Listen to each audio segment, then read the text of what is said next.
हरे कृष्णा। आप सभी का हरे इस कृष्ण। गुरुदेव की मधुर स्मृतियों के अंतर्गत इस विशेष कार्यक्रम तिथि पालन के विशेष कार्यक्रम पे हार्दिक स्वागत है। आज हम अक्षय तृतीया की शुभ तिथि का पालन करेंगे हमारे प्रिय पूज्यपाद संजय प्रभु जी के साथ। और मैं जय ध्वनि के साथ इस कार्यक्रम की शुरुआत करता हूँ। जय श्री गुरु गौरांग गंधर्विका गिरधारी श्री राधा विनोद बिहारी जी की जय। श्री राधा रमन जी की जय। नित्य लीला प्रविष्टोम विष्णुपाद अष्टोत्तर श्रीमद भक्ति वेदांत श्री नारायण गोस्वामी महाराज की जय। नित्य लीला प्रविष्टोम विष्णुपाद अष्टोत्तर श्रीमद भक्ति वेदांत श्री वामन गोस्वामी महाराज की जय। नित्य लीला प्रविष्टोम विष्णुपाद अष्टोत्तर श्रीमद भक्ति वेदांत श्री त्रिविक्रम गोस्वामी महाराज की जय। नित्य लीला प्रविष्टोम विष्णुपाद अष्टोत्तर श्रीमद भक्ति वेदांत श्री स्वामी जी महाराज की जय। नित्य लीला प्रविष्टोम विष्णुपाद अष्टोत्तर श्रीमद भक्ति प्रज्ञान श्री केशव गोस्वामी महाराज की जय। नित्य लीला प्रविष्टोम विष्णुपाद अष्टोत्तर श्रीमद भक्ति सिद्धांत श्री सरस्वती गोस्वामी प्रभुपाद की जय। नित्य लीला प्रविष्टोम विष्णुपाद परमहंस बाबा जी श्री श्री गौर किशोरदास गोस्वामी महाराज की जय। नित्य लीला प्रविष्टोम विष्णुपाद अष्टोत्तर श्रीमद सत्यनारायण श्री भक्ति विनोद ठाकुर की जय। मतलब ओम बाल वैष्णव सार्वभौम जगन्नाथ दास बाबा जी महाराज की जय। जय श्री गौड़ीय वेदांत आचार्य श्री बलदेव विद्याभूषण प्रभु की जय। कृष्णदास कविराज गोस्वामी प्रभु की जय। नरोत्तम श्रीनिवास श्री श्यामानंद पवित्र की जय। विश्वनाथ चतुर्वेदी ठाकुर की जय। रूप सनातन भट्ट रघुनाथ श्रीजी गोपाल भट्ट दास रघुनाथ छठ गोस्वामी प्रभु की जय। स्वरूप दामोदर राय रामानंद आदि गौर पार्षद की जय। हरिदास ठाकुर की जय।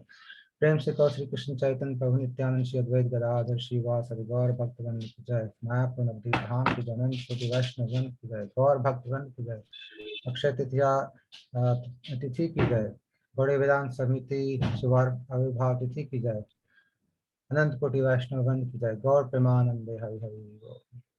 आज हमारा बहुत परम सौभाग्य है कि हम इस विशेष तिथि पर हमारे पूज्य संजय प्रभु के अनुगत्य में यहाँ पे इकट्ठे हुए हैं इस विशेष प्रोग्राम के लिए, तिथि पालन के, जो सुबह के समय है। और आज के दिन ही हमारी गौड़ी वेदांत समिति की स्थापना हुई थी 7 अप्रैल 1940 मेरे ख्याल से। उस दिन प्रभुपाद जी के जाने के बाद हमारे परम गुरुदेव ने और अन्य अन्य भक्तों ने मिलकर इस गौड़ी वेदांत समिति की स्थापना करी थी।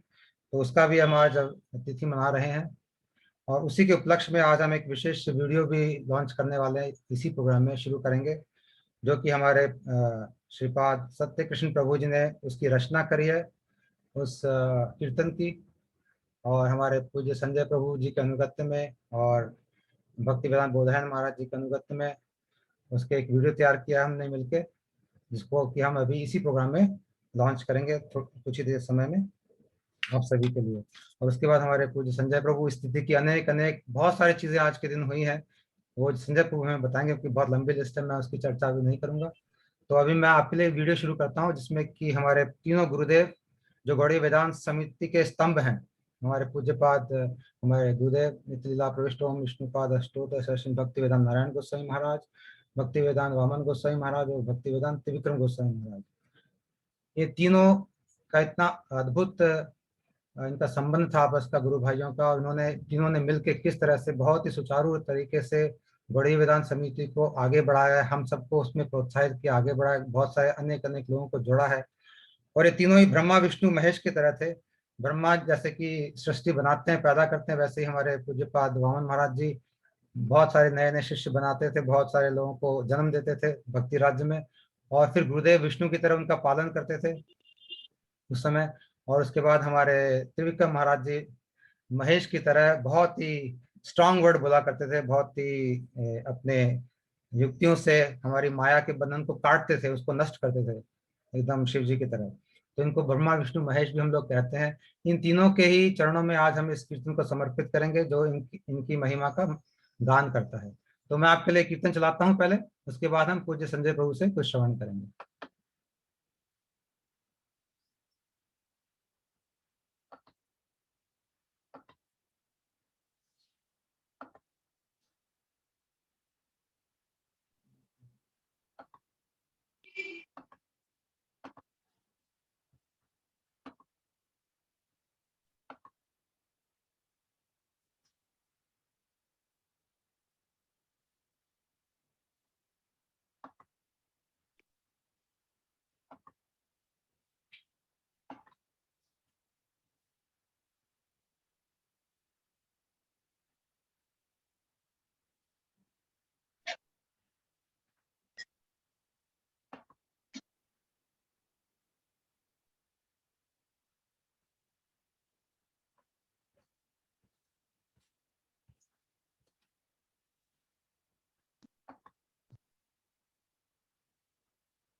गुरुदेव नारायण श्री वामना त्रिविक्रम गुरुदेव नारायण श्री वामना त्रिविक्रम।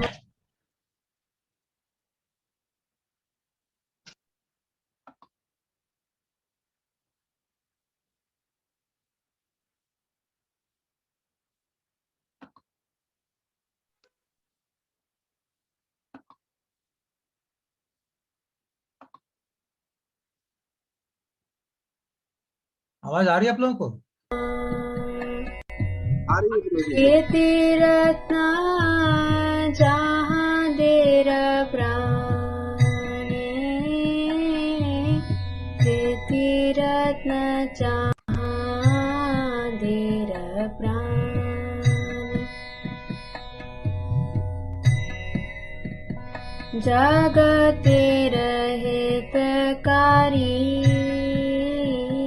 भव पारेर कांडारी प्रणामता हादेर चरणे प्रणामता हादेर चरणे हरि नाम प्रचारिते गामन्देशे विदेशे करिलेना निज आचरिया करिलेना निज आचरिया भावरोगे मोचता ब्रह्मण करे सर्वता भावरोगे मोचता ब्रह्मण करे सर्वता मुक्त कर भक्ति रस दिया मुक्त कर भक्ति रस दिया भक्ति तत्व दिला जबे न करिनु संग तबे भक्ति तत्व दिला जबे न करिनु संग तबे वंचित हिलाए जीवाना वंचित हिलाए जीवाना कौन जादे जन्म पाई तासा बार संगा चाई कौन जादे जन्म पाई तासा बार संगा चाई कर प्रार्थनाए दुर्जाना कर प्रार्थना ए दुर्जाना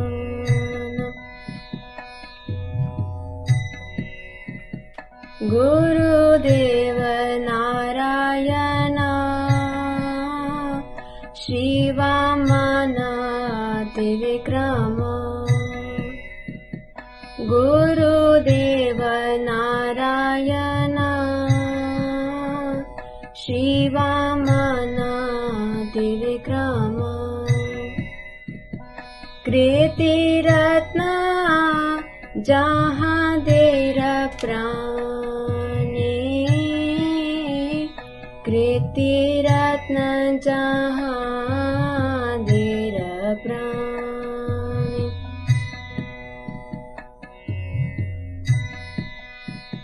जया भक्ति वेदांत नारायण गोस्वामी भक्ति वेदांत नारायण गोस्वामी जया भक्ति वेदांत वामन गोस्वामी भक्ति वेदांत वामन गोस्वामी जया भक्ति वेदांत त्रिविक्रम गोस्वामी भक्ति वेदांत त्रिविक्रम गोस्वामी।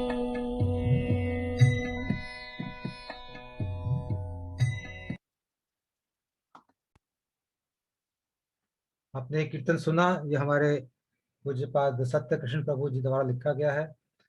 हम इसी कीर्तन के भावों के अनुरूप अपने तीनों गुरुओं के चरणों में प्रणाम करते हुए, अपने परम गुरु जी के चरणों में प्रणाम करते हुए इस कार्यक्रम को आगे बढ़ाएंगे।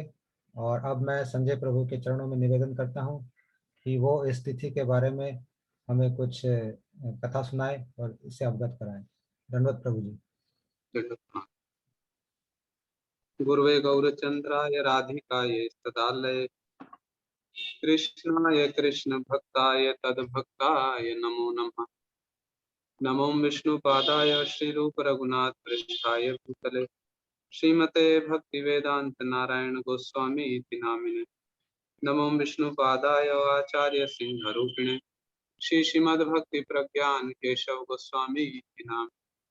नमो विष्णुपादाय कृष्ण पृष्ठाय भूतले श्रीमते भक्ति सिद्धांत सरस्वती इति नामिने। वाञ्छा कल्पतरुभ्यश्च कृपा सिन्धुभ्य एव च पतितानां पावनेभ्यो वैष्णवेभ्यो नमो नमः। जय रूप सनातन भट्ट रघुनाथ श्री जीव गोपाल भट्ट दास रघुनाथ ये छह गोसाई करी चरण वंदन जाहि से विघ्न नाश पृष्ठ पूरण आजानुलंबित भुजो कनकावदातो संकीर्तनय कपितरो कमलायताक्षो विश्वम्भरो द्विजवरो युगधर्म पालो वंदे जगत प्रिय करो करुणावतारो हे कृष्ण करुणा सिंधो दीनबंधो जगतपते गोपेश गोपिका कांतो श्री राधा कांत नमोस्तुते। तप्त कांचन गौरांगी राधे वृंदावनेश्वरी वृषभानुसुते देवी प्रणमामि हरिप्रिय। भक्त्या विहीना अपराध लक्ष्य क्षिप्ताश्च कामादितरंग मध्ये कृपामयि त्वां शरणं प्रपन्ना वृंदे नमस्ते चरणारविन्दम्। तवैवास्मि न जीवामि त्वया विना इति विज्ञाय राधे त्वं नय मां चरणान्तिके। श्री कृष्ण चैतन्य प्रभु नित्यानंद श्री अद्वैत गदाधर शिवासादि श्री गौर भक्त वृंद। हरे कृष्णा कृष्णा कृष्णा हरे हरे हरे राम राम राम हरे हरे। मैं सर्वप्रथम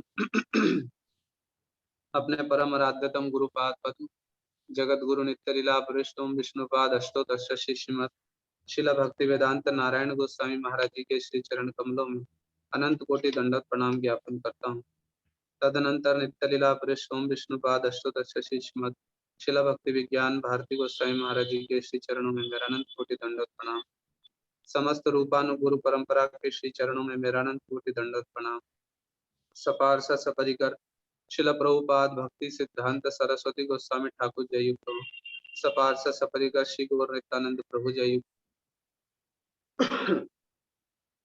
उपस्थित पूजनीय ब्रह्मचारी वैष्णव वैष्णवी हमारे अजय प्रभु और जितने भक्त लोग हमारे साथ में संयुक्त हैं अथवा संयुक्त होंगे उन सबके चरणों में भी मेरा जथा योग्य दंडवत प्रणाम। हमारा शब्द सुनाई दे रहा है तो प्रभु जी? हाँ प्रभु जी, अच्छा आ रहा है, एकदम साफ आ रहा है। ठीक है। आज एक बहुत विशेष दिवस है। हम लोगों ने गतकल गुरु महाराज जी के श्रीमुख से भी अक्षय तृतीया के महात्म्य के विषय में, अक्षय तृतीया के वैशिष्ट्य के विषय में, अक्षय तृतीया के दिन हमारा क्या करणीय है इस विषय में हम लोगों ने गुरु महाराज जी के श्रीमुख कमल से हम लोगों ने श्रवण किया था। हम लोग यद्यपि पूर्व वर्षों में भी श्री अक्षय तृतीया के विषय में श्रवण करते आए हैं, मैं उसको किंचित सा स्पर्श कर देता हूँ। उसके पश्चात विशेष रूप से हमारे गुरु महाराज जी शिला भक्तिवेदांत नारायण गोस्वामी महाराज जी इस अक्षय तृतीया के विषय में वो बहुत ही कुछ सुमधुर और रसिक बातें गुरु महाराज जी हम लोगों को बतलाया करते थे। उसमें से ही एक कणिका के स्वरूप, जितना समय हमारे पास में है, एक कणिका के स्वरूप उसमें से ही हम लोग कुछ श्रवण कर लेंगे। विशेष करके आज की तिथि को अथवा आज की तिथि के उपलक्ष्य में जो सब कुछ प्रसंग हैं, उनको श्रवण करने से पहले मैं श्री बृहद भागवतामृतम में एक बड़ा सुंदर विचार है उसको कहने की तनिक हमारी इच्छा है। गुरु महाराज जी का जो ये मधुर स्मृतियां रूपी जो ये कार्यक्रम चल रहा है, बहुत कई मास से ये कार्यक्रम चल रहा है और विभिन्न भक्तों के मुख से हम लोग श्री गुरुपाद पद्म की महिमा को श्रवण कर रहे हैं। तो इसी प्रसंग में ये जो गुरुपाद पद्म की महिमा श्रवण करना है अथवा इस महिमा को श्रवण करना हम लोगों का किस प्रकार कर्तव्य है, इससे हमारा क्या लाभ होगा, क्या मंगल होगा, यत्किंचित तो हम सभी लोग परिचित हैं। किंतु श्री बृहद भागवतामृतम में एक बड़ा सुंदर प्रसंग आता है, मैं उसको संक्षेप में कहना चाहता हूँ। श्री बृहद भागवतामृतम ग्रंथ 2 भागों में विभाजित है। श्री सनातन गोस्वामी पाद जी ने इस बृहद भागवतामृतम ग्रंथ की रचना की। एक पूर्व खंड है, एक उत्तर खंड है। जो पूर्व खंड है उसका नाम है संभवतः भगवत कृपा सार निर्धारण खंड। उस खंड में श्री नारद ऋषि, यद्यपि वो भगवान के और भगवान की भक्तों की महिमा से श्री नारद ऋषि भली भांति परिचित हैं, किंतु श्री नारद ऋषि भगवान के सर्वोत्तम भक्त को, भगवान का सर्वोत्तम कृपा पात्र प्रिय पात्र कौन है, इसकी घोषणा करने के लिए जगत में श्री नारद ऋषि बहुत सारे भगवान के भक्तों के निकट में गए। जिन्होंने श्री बृहद भागवतामृतम का अध्ययन किया है वो इस बात से भली भांति परिचित होंगे कि सर्वप्रथम श्री नारद ऋषि प्रयाग में एक ब्राह्मण के निकट में गए। उनके पश्चात दक्षिण देश के राजा के निकट में गए, वहां से इंद्र के निकट में गए, वहां से ब्रह्मा जी के निकट में गए, ब्रह्मा जी से शिव जी के निकट, शिव जी ने उनको प्रहलाद जी के निकट भेजा और प्रहलाद जी ने उनको हनुमान जी के निकट भेजा। हनुमान जी ने श्री नारद जी को पांडवों के निकट भेजा। तो जब नारद जी पांडवों के निकट गए तो इस प्रसंग को किस लिए बतला रहे, इसको थोड़ा सा सुनेंगे ध्यान से। तो जब नारद जी पांडवों के निकट गए तो वो पांडवों की सभा में बैठ करके श्री नारद जी भगवान कृष्ण की महिमा का गुणगान करने लगे। श्री नारद जी भगवान के भक्तों की महिमा का गुणगान करने लगे। हम लोग जो ये गुरु महाराज जी की मधुर स्मृतियों को सुन रहे हैं ना, अथवा कह रहे हैं, जो गुरु महाराज जी की महिमा का गुणगान कर रहे हैं, जो गुरु महाराज जी की महिमा को सुन रहे हैं, जो गुरु महाराज जी की इस महिमा के श्रवण कीर्तन रूपी कार्यक्रम को आयोजित करने का जिन्होंने दायित्व लिया है, हम सबके लिए ये बड़ा रोचक विषय है सुनने के लिए। इसलिए प्रसंग को, अक्षय तृतीया के प्रसंग को प्रारंभ करने से पहले मेरी किंचित सी इच्छा थी इसको कहने की। तो श्री नारद ऋषि जब पांडवों की सभा में बैठ करके कृष्ण की महिमा का गुणगान करने लगे तो गुणगान करते करते वो बड़े आविष्ट हो गए। आविष्ट होने के पश्चात वो कृष्ण की महिमा का गुणगान करते रहे। तो करते करते उनको कुछ ध्यान में आया। तो जैसे ही उनको ध्यान में आया तो श्री नारद ऋषि ने अपनी जीवा को दंशन किया, जीवा को दांतों के नीचे दबाया और शांत हो गए, ठहर गए। तो उनके मन में जो विचार आया उसको श्री सनातन गोस्वामी जी लिखते हैं कि नारद जी के मन में विचार आया, बड़ी दीनता पूर्वक उनके मन में विचार आया कि अरे जिन भगवान की महिमा को श्री ब्रह्मा जी और अनंत देव भी अपने अनंत मुखों से वर्णन नहीं कर सकते, उनकी महिमा को तुम कैसे वर्णन करो। नारद जी के मन में जब ये विचार आया तो नारद जी शांत हो गए। उसके पश्चात नारद जी ने एक श्लोक कहा। श्री बृहद भागवतामृतम में श्री सनातन गोस्वामी जी वर्णन कर रहे हैं। श्री नारद जी ने एक श्लोक कहा जो बहुत हृदय को स्पर्श करने वाला श्लोक है। हमको क्यों ये जो कार्यक्रम पुनः पुनः कह रहे, क्यों सुनना है, क्यों करना है, ये गुरु जी की महिमा क्यों सुननी है पुनः पुनः और क्यों कहनी है? तो श्री नारद जी कहते हैं, रसने ते महद भाग्यम एतत् देव यदि हितम किंचित उच्चार्य वैशाम तत्प्रियाणाम स्वशक्तिता।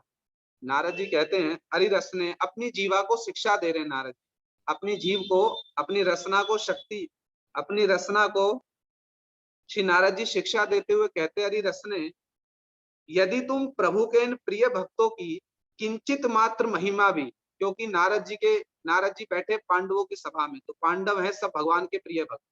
तो नारद जी क्या कह रहे, अपनी जीवा को शिक्षा देते हुए कहते, हरि रस ने यदि तुम प्रभु के इन प्रिय भक्तों की किंचित सी भी महिमा का गुणगान कर सको, अपनी शक्ति के अनुसार, जितनी तुम्हारी शक्ति है उस शक्ति के अनुसार यदि तुम प्रभु के इन प्रिय भक्तों की किंचित सी महिमा का भी गुणगान कर सको, तो मैं उसे तुम्हारा महासौभाग्य समझूंगा। ये कौन कह रहा है? नारद जी कह रहे हैं, अपनी जीवा को शिक्षा देते हुए कहते, रसने तुम महद भाग्यम एतत्। अरे रसना, अरे मेरी जीवा, यदि तू भगवान के इन प्रिय भक्तों की किंचित सी भी महिमा का गुणगान कर सको, तो मैं अपनी शक्ति के अनुसार तो मैं तुमको महासौभाग्यवान समझूंगा। तो श्री सनातन गोस्वामी जी ने टीका में बड़ी सुंदर बात कही, बड़ी सुंदर बात जो हमको सुननी चाहिए, हमारी इच्छा थी इसको कहने की। तो नारद जी कहते हैं, नारद जी ने जो ये कहा उसकी टीका में श्री सनातन गोस्वामी जी कहते हैं कि श्री नारद ऋषि अपनी जीवा को शिक्षा प्रदान करते हुए कहते हैं कि रसने, यदि तुम भगवान श्री कृष्ण के प्रिय भक्तों का किंचित मात्र चरित्र भी वर्णन कर सको, किंचित मात्र चरित्र भी, तो मैं तुमको महासौभाग्यशाली समझूंगा। क्योंकि वो कहते हैं, यदि तुम अपने सामर्थ्य के अनुसार भक्तों की महिमा का किंचित उच्चारण मात्र भी कर सको, तो तुम्हारा परम सौभाग्य समझूंगा। फिर उनकी संपूर्ण महिमा तो वर्णन करना असंभव है। समझ में आ रही बात? क्या करे नारद, यदि तुम अपनी जीवा को शिक्षा दे रहे, यदि तुम भगवान के भक्तों की, प्रिय भक्तों की महिमा का किंचित सा भी गुणगान कर सको, तो मैं तुम्हें महासौभाग्यशाली समझूंगा। फिर उनकी संपूर्ण महिमा का गुणगान करना तो क्या है, वो असंभव है। फिर नारद जी फिर सनातन गोस्वामी जी टीका में एक बड़ी सुंदर और बात कहते हैं। वो कहते हैं, भक्तों की महिमा भी अनिर्वचनीय है। भक्तों की महिमा का वर्णन नहीं किया जा सकता। भक्तों की महिमा क्या है, वो अनिर्वचनीय, अवर्णनीय है। तो कहते फिर भी जो तुम उच्चारण कर रही हो, अपनी जीवा को कह रहे हैं, फिर भी जो तुम उच्चारण कर रही हो उसको अपना महासौभाग्य समझना। तो किंचित मात्र उच्चारण करने का भी महासौभाग्य है। जो ये हम श्री गुरुपाद पद्म की महिमा का श्रवण कीर्तन कर रहे हैं, श्री सनातन गोस्वामी जी की टीका से हमको इस विषय को समझना चाहिए। नारद जी कह रहे हैं, श्री सनातन गोस्वामी जी टीका में कह रहे हैं कि भगवान के प्रिय भक्तों की किंचित सी महिमा का गुणगान करना भी महासौभाग्य की बात है, महासौभाग्य की बात। तो कहते यदि उसका संकीर्तन कर दो, अर्थात निरंतर ही उसका कीर्तन करते रहो भगवान के प्रिय भक्तों की महिमा का, तो क्या होगा? कहते उसके फल का भगवान स्वयं भी वर्णन नहीं कर सकते। समझ में आ रही बात? यदि किंचित सा भी भगवान के प्रिय भक्तों की महिमा का गुणगान करो, उसका इतना महासौभाग्य है। फिर उनकी महिमा का निरंतर संकीर्तन करते रहो तो क्या होगा? उसका तो वर्णन ही नहीं किया जा सकता। वो तो भगवान भी उसके विषय में क्या कहेंगे। फिर एक और बड़ी अच्छी बात कही नारद जी, और सनातन गोस्वामी जी टीका में नारद जी के सब भावों को खोल खोल कर बता रहे। वो कहते हैं, अपनी असमर्थता वशतः, हम तो बद्ध जीव है ना, हम गुरु जी की क्या महिमा का गुणगान करेंगे? बद्ध जीव मुक्त पुरुष की महिमा का कैसे गुणगान करेंगे? तो इसका भी उत्तर सनातन गोस्वामी जी टीका में दे रहे। वो कहते हैं, हम असमर्थ हैं, तो हमारी असमर्थता वश जब हम उनकी महिमा का गुणगान करेंगे तो इसमें कुछ अपराध होना संभव है। हो सकता है तो अपराध, तो इसका भी सनातन गोस्वामी जी टीका में बड़ा सुंदर उत्तर दे रहे। वो कहते अपराध होगा, कोई असुविधा नहीं, किंतु फिर भी महिमा का गुणगान करो। क्यों करो? कहते भगवान के जो भक्त है ना, वो बड़े दीन वत्सल होते हैं, बड़े दीन वत्सल है, और वो दीन वत्सल होने के कारण अपराध को छोड़ देते हैं। वो सारग्राही है, अपराध को छोड़ करके यत किंचित जो हम उनकी महिमा का कीर्तन करेंगे उसमें से गुण गुण ग्रहण कर लेते हैं। क्या कर लेते? उसमें से गुण गुण ग्रहण कर लेते हैं। फिर एक और बड़ी सुंदर बात सनातन गोस्वामी जी ने कही, कहते हैं इसका गूढ़ अभिप्राय यह है कि भगवान के महात्म्य का वर्णन करने की अपेक्षा भगवान के भक्तों का महात्म्य वर्णन करना ही क्या है, वो अधिक श्रेष्ठ है। समझ में आ रही बात? भगवान के महात्म्य का वर्णन करने से भी श्रेष्ठ क्या है, भगवान के भक्तों की जो महिमा है उसका वर्णन करना अधिक श्रेष्ठ है।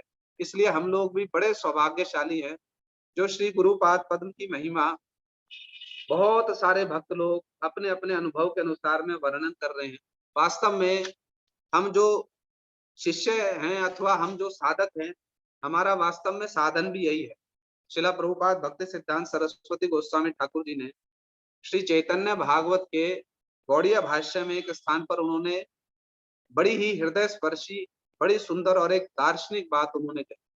श्रील प्रभुपाद जी कहते हैं कि मुक्त पुरुष का गुण कीर्तन करने से बद्ध जीव का बद्ध भाव विशेष रूप से दूर हो जाता है। समझ में आ रही बात? मुक्त पुरुष का गुण कीर्तन करने से, उनकी महिमा का कीर्तन करने से बद्ध जीव का बद्ध भाव विशेष रूप से दूर हो जाता है। विशेष रूप से दूर होने का क्या है, जो हमारे पूर्व जन्मों की पूंजीभूत जो अनर्थ है ना, जो आसक्तियां, वो सब भी छिन्न हो जाती भगवान के भक्तों की उनकी महिमा का गुण कीर्तन करने से। इसलिए ये क्या है, यही हमारा वास्तव में साधन है। और भी श्रील प्रभुपाद जी ने एक बड़ी सुंदर बात कही। श्री गौर किशोर दास बाबा जी महाराज की तिरोभाव तिथि पर श्रील प्रभुपाद जी क्या कहते हैं, वो कहते हैं कि भगवान के जो परिकर है ना, उनकी नित्य स्मृति क्या है, हमारा साधन है। कदाचित स्मृति करेंगे, कभी कभी स्मृति हुई, कभी कभी विस्मृति हुई, ऐसा नहीं। अभी तो हमारी ऐसी दशा है, किंतु श्रील प्रभुपाद जी कहते हैं भगवान के परिकरों की नित्य स्मृति हमारा साधन है। क्यों नित्य स्मृति साधन है? वो कहते हैं क्योंकि भगवान के परिकरों की नित्य स्मृति में भगवत कथा उद्भासित होती है। समझ में आई बात? जब भी गुरु जी की बात करेंगे तो क्या आएगा, गुरु जी क्या बात करते थे, तो गुरु जी ब्रज की बात करते थे, गुरु जी ब्रजवासियों की बात करते थे, ब्रज गोपियों की महिमा, राधा जी की महिमा का गुणगान करते थे। तो जब भी गुरु जी की महिमा का गुणगान करेंगे तो उसमें क्या होगा, स्वतः ही भगवत कथा उद्भासित हो जाएगी। तो श्रील प्रभुपाद जी कहते हैं इसलिए यही हमारा नित्य साधन है। श्री गुरुपाद पद्म की, हरि गुरु वैष्णव की, विशेष करके श्री गुरुपाद पद्म की महिमा को नित्य स्मरण करना, नित्य श्रवण करना, नित्य कीर्तन करना, यही हमारा साधन है। क्योंकि गुरुपाद पद्म की महिमा के श्रवण कीर्तन में ही भगवद कथा नित्य उद्भासित है। श्री कृष्णदास कविराज गोस्वामी जी ने भी चैतन्य चरितामृत में इस विषय में और भी एक बात कही है। वैसे तो यही प्रसंग बड़ा विस्तृत है, किंतु आज अक्षय तृतीया के विषय में गुरु महाराज जी बड़े रसिक कुछ बड़े रसपूर्ण विचार कहा करते थे, उसको हम सुनेंगे। तो मैं इस बात को इसलिए भी पुनः पुनः इच्छा पूर्वक कह रहा हूँ कि यह जो गुरु महाराज जी की मधुर स्मृतियां, यह जो कार्यक्रम, यह जो हमारा वास्तव में इतने दिनों से चल रहा है ना, इसको हमको प्रयास करना कि निरंतर चलता रहे। निरंतर, ऐसा नहीं कि ये केवल कुछ महीनों तक, कुछ मास तक, कुछ वर्ष तक चलता रहे। क्यों? क्योंकि जब भी गुरु महाराज जी की महिमा हम लोग श्रवण कीर्तन करेंगे, उसमें ब्रज की बात आएगी ही आएगी। और ब्रज की कथा सुनना, ब्रजवासियों की महिमा श्रवण करना, कीर्तन करना, यही हमारा सर्वोत्तम। राय रामानंद जी ने भी महाप्रभु जी को क्या कहा, महाप्रभु जी ने जब उनसे पूछा ना, श्रवण मध्य जो जितने प्रकार के श्रवण है उस सब में श्रेष्ठ श्रवण क्या है, क्या कहा राय जी ने उत्तर, स्मरण है? उन्होंने क्या उत्तर दिया? उन्होंने कहा राधा कृष्ण की जो लीलाएं है ना, जो कर्ण रसायन है, वही श्रेष्ठ सर्वोत्तम, वही श्रेष्ठ श्रवण है। तो जब भी गुरु महाराज जी की महिमा हम लोग श्रवण कीर्तन करेंगे, स्वाभाविक रूप से ब्रज की बात आ जाएगी, स्वाभाविक रूप से ब्रज गोपियों की, राधा जी की बात आ जाएगी। तो हमारे लिए सर्वोत्तम क्या होगा? सर्वोत्तम श्रवण हो जाएगा हमारा। तो इसलिए हमको इसको निरंतर, संपूर्ण जीवन हमको गुरु महाराज जी की महिमा को श्रवण कीर्तन करना है। श्री कृष्णदास कविराज गोस्वामी जी ने एक और बड़ी सुंदर बात कही है, उस श्लोक को कहकर मैं अक्षय तृतीया के प्रसंग पर आऊंगा।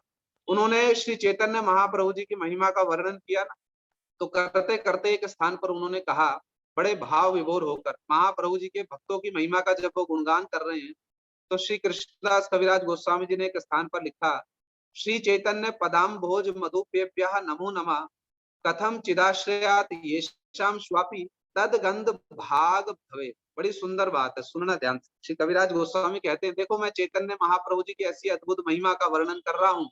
श्री चैतन्य महाप्रभु जी इतने उन्नत रस में श्री चैतन्य महाप्रभु जी निमग्न हैं, तो उस उन्नत रस का, जिन भावों का चैतन्य महाप्रभु आस्वादन कर रहे हैं, हमको उन भावों का अनुसंधान कैसे मिलेगा? हमको भी तो जानना है ना ये उपाय, हमको भी तो जानना है ना महाप्रभु जी क्या वस्तु देने आए जगत में, महाप्रभु जी किन भावों का आस्वादन करते थे, तो हमको उनका अनुसंधान कैसे मिलेगा, हम उनका आस्वादन कैसे कर सकते हैं? तो हमको उपाय बताया। यही रूपानु गुरुवर्गों का वैशिष्ट्य भी है। रूप गोस्वामी जी का वैशिष्ट्य क्या है? उन्होंने सर्वोत्तम संपत्ति राधा कृष्ण के जो सर्वोत्तम भाव उनका वर्णन किया, और हम बद्ध जीव भी कैसे उनको प्राप्त कर सकते हैं, उन्होंने इसका भी वर्णन किया। ये रूपानु गुरुवर्गों का वैशिष्ट्य है। तो श्री कृष्णदास कविराज गोस्वामी कहते हैं, श्री चैतन्य महाप्रभु जी जो इन सब दिव्य भावों में निमग्न हैं, उन सब दिव्य भावों का अनुसंधान हमको कैसे मिलेगा? तो उन्होंने एक बड़ी सरल सी विधि बता दी, बड़ी सरल सी, इसको हमको गांठ बांध के रख देना। वो क्या कहते हैं? कहते श्री चैतन्य पदाम भोज मधु पेप्या नमो नमः कथम चिदाश्रयात येषाम स्वापी तदगंध भाग भवे। वो कहते हैं श्री चैतन्य महाप्रभु, जो ये चैतन्य महाप्रभु जी के पदाम भोज मधु पेप्या नमो नमः, ये जो चैतन्य महाप्रभु जी के चरणों के भ्रमर रूपी जो ये भक्त है ना, समझ में आ रही बात? चैतन्य महाप्रभु जी के श्री चरण कैसे वो मकरंद के समान, और उनके भक्त कैसे हैं? वो महाप्रभु जी के चरणों के उस मकरंद को, उस अमृत को निरंतर पान करने वाले। तो यदि कोई व्यक्ति कथम चिदाश्रयात येषाम स्वापी, यदि कोई व्यक्ति, अरे व्यक्ति की तो बात छोड़ो, यदि कोई, वो कहते हैं स्वापी माने कोई कुकुर, कोई कुत्ता भी यदि चैतन्य महाप्रभु जी के इन भक्तों के चरणों की शरण ग्रहण कर ले, चैतन्य महाप्रभु जी के भक्तों के चरणों को पकड़ ले, तो क्या होगा? उससे क्या होगा? तदगंध भाग भवे, वो जो चैतन्य महाप्रभु जी के चरणों का मकरंद है ना, उसकी सुगंध मिल जाएगी। समझ में आई बात? कितनी गंभीर बात कह रहे हैं और कितनी सरलता से कह रहे हैं। यदि कोई चैतन्य महाप्रभु जी के जो ये भक्त है ना, उनके चरणों का किसी प्रकार से आश्रय ले ले, तो मनुष्य की तो बात ही क्या है, कुत्ता भी है ना, यदि उसको भी महाप्रभु जी के चरण कमलों का जो ये मकरंद है, जो ये सुधा है, जो ये अमृत है, उसकी गंध मिल जाएगी। तो इसलिए हम लोगों को बड़े विश्वास के साथ में, हम लोगों को बड़ी प्रीति के साथ में, बड़े आदर के साथ में हम लोगों को गुरु महाराज जी की इस महिमा को निरंतर श्रवण कीर्तन करना है। देखो एक और बात गुरु महाराज जी की मैं बतलाऊं, अभी कुछ दिन पहले की बात है, गुरु महाराज जी की कथा हम लोग सुन रहे थे। कितनी मूल्यवान बात गुरु महाराज जी ने कही, यदि हमारी समझ में आ जाए तो समझो हमारा साधन इतना सरल हो जाए, इतना सरल हो जाए, भगवत प्राप्ति इतनी सरल हो जाए। गुरु महाराज जी हरि कथा कह रहे थे बड़े भावाविष्ट होकर, और हरि कथा कहने के पश्चात में उन्होंने क्या वर्णन किया? उन्होंने हरि कथा जब अपनी उनकी समाप्त होने लगी, तो गुरु महाराज जी ने सबसे प्रश्न किया, जो वहां पर बैठे थे सब भक्त लोग, सबसे गुरु महाराज जी ने प्रश्न किया। बात को समझना और सुनना ध्यान से। गुरु महाराज जी कहते हैं हरि कथा श्रवण करने से भक्ति होगी, या हरि कथा श्रवण करना ही भक्ति है? समझ में आई बात? गुरु जी कहते हैं हरि कथा श्रवण करने से भक्ति होगी, अथवा हरि कथा श्रवण करना ही भक्ति है? बतलाओ क्या है? हरि कथा श्रवण करने से भक्ति होगी, गुरु जी पूछ रहे हैं सबसे, अथवा हरि कथा श्रवण करना ही भक्ति है?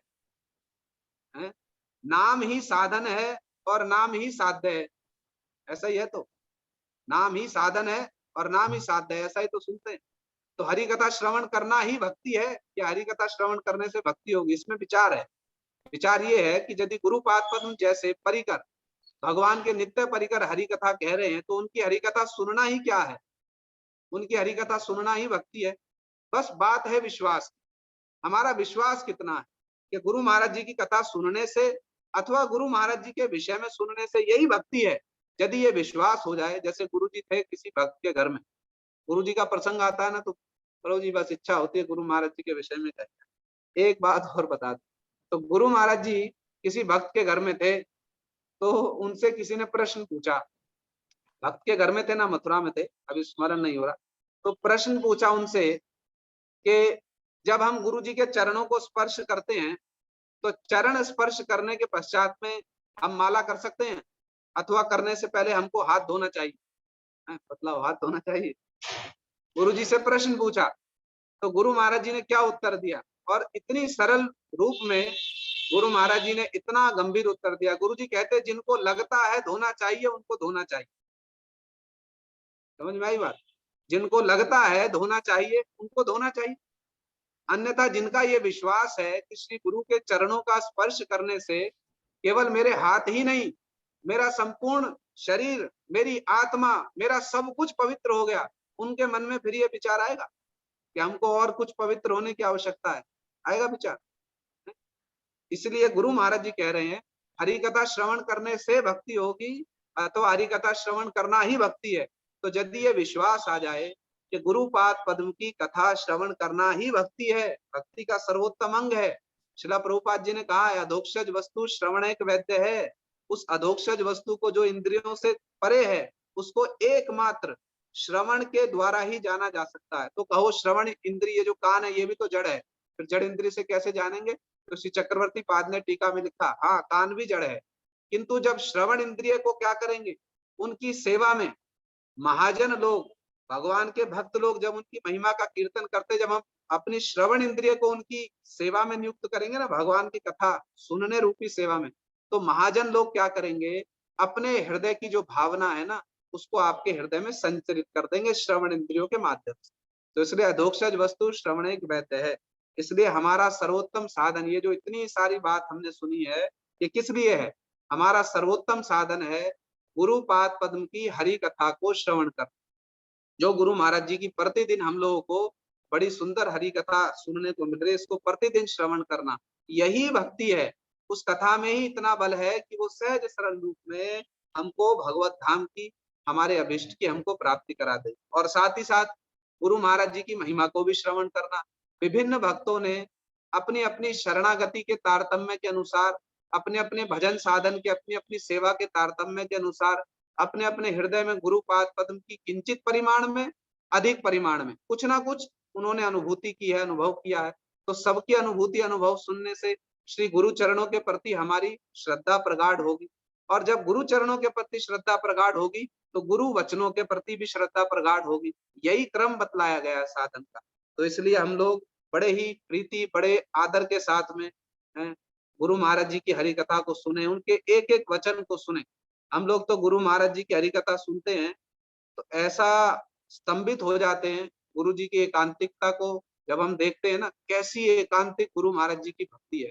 यद्यपि वो नित्य परिकर हैं किंतु हम अपनी भाषा में कहते हैं कैसी एकांतिकता है उनकी। एक और बात बतला दो गुरु महाराज, वर्ष 1996 की बात है, हम लोग सुन रहे थे गुरु जी की हरि कथा और गुरु महाराज जी मधुवन में लेकर गए परिक्रमा को। मधुवन है ना जहाँ पर ध्रुव महाराज जी ने तपस्या की। देखो कैसी उनकी एकांतिकता है, बड़ा आश्चर्य होता है उनकी एकांतिकता देखकर। है बिल्कुल ठीक जो हमारा अभिष्ट है ना, बस ठीक उसी को प्राप्त करना और उसी को प्राप्त करने के लिए साधन करना है। ठीक रूप गोस्वामी जी जैसा विचार बतला है ना, बस गुरु महाराज जी ठीक उसी विचारधारा को लेकर सारा जीवन उन्होंने उसी विचारधारा का पोषण किया। तो गुरु महाराज जी मधुवन में उन्होंने ध्रुव महाराज जी की महिमा कही। उन्होंने कैसे ध्रुव महाराज जी ने 6 मास में बड़ी कठोर तपस्या करके पहले तो बड़ी महिमा का गुणगान किया। तो गुरु जी कहते बड़ी कठोर तपस्या करी ध्रुव महाराज जी ने 6 मास में। पहले पत्ते खाकर रह जाते थे, फिर वो पत्ते भी छोड़ दिए, फिर जल पीकर रह जाते थे वो भी छोड़ दिया, फिर वायु पीते थे वो भी छोड़ दी। इतनी कठोर तपस्या की और उन्होंने नारायण का साक्षात दर्शन प्राप्त किया और साक्षात नारायण से उन्होंने नारायण की कृपा उन्होंने प्राप्त की। पहले तो गुरु जी ने ध्रुव महाराज जी की महिमा का गुणगान किया और उसके पश्चात अंत में क्या कहते हैं, देखो ध्रुव महाराज जी की बड़ी महिमा है, उन्होंने 6 मास में भगवान की कृपा को प्राप्त कर लिया, किंतु हम लोग ध्रुव महाराज जी के आदर्श को फॉलो नहीं करेंगे।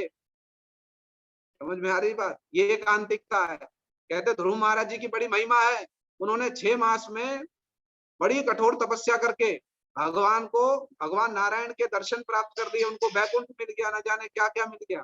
कहते किंतु हम लोग ध्रुव महाराज के आदर्श का अनुसरण नहीं करेंगे, हम उनके आदर्श को फॉलो नहीं करेंगे। हम किसके आदर्श को फॉलो करेंगे? एकमात्र ब्रज गोपियों के आदर्श। कितनी उनकी एकांतिकता है, कितनी एकांतिकता। ठीक रूप गोस्वामी जी की विचारधारा का वो सदा सर्वदा पोषण करने वाले थे, सदा सर्वदा। तो इसलिए आज के दिन भी गुरु महाराज जी अक्षय तृतीया के विषय में जिन सब विचारों का परिवेशन करते थे उसमें से एक कणिका हम लोग आज श्रवण करेंगे। गत कल्य गुरु महाराज जी ने इस अक्षय तृतीया के विषय में बहुत कुछ बातें बतलाई जिनको हम प्राय श्रवण भी करते हैं। किस प्रकार से ये अक्षय तृतीया सृष्टि का प्रथम दिवस है, भगवान ने अक्षय तृतीया के दिन जौ की सृष्टि की।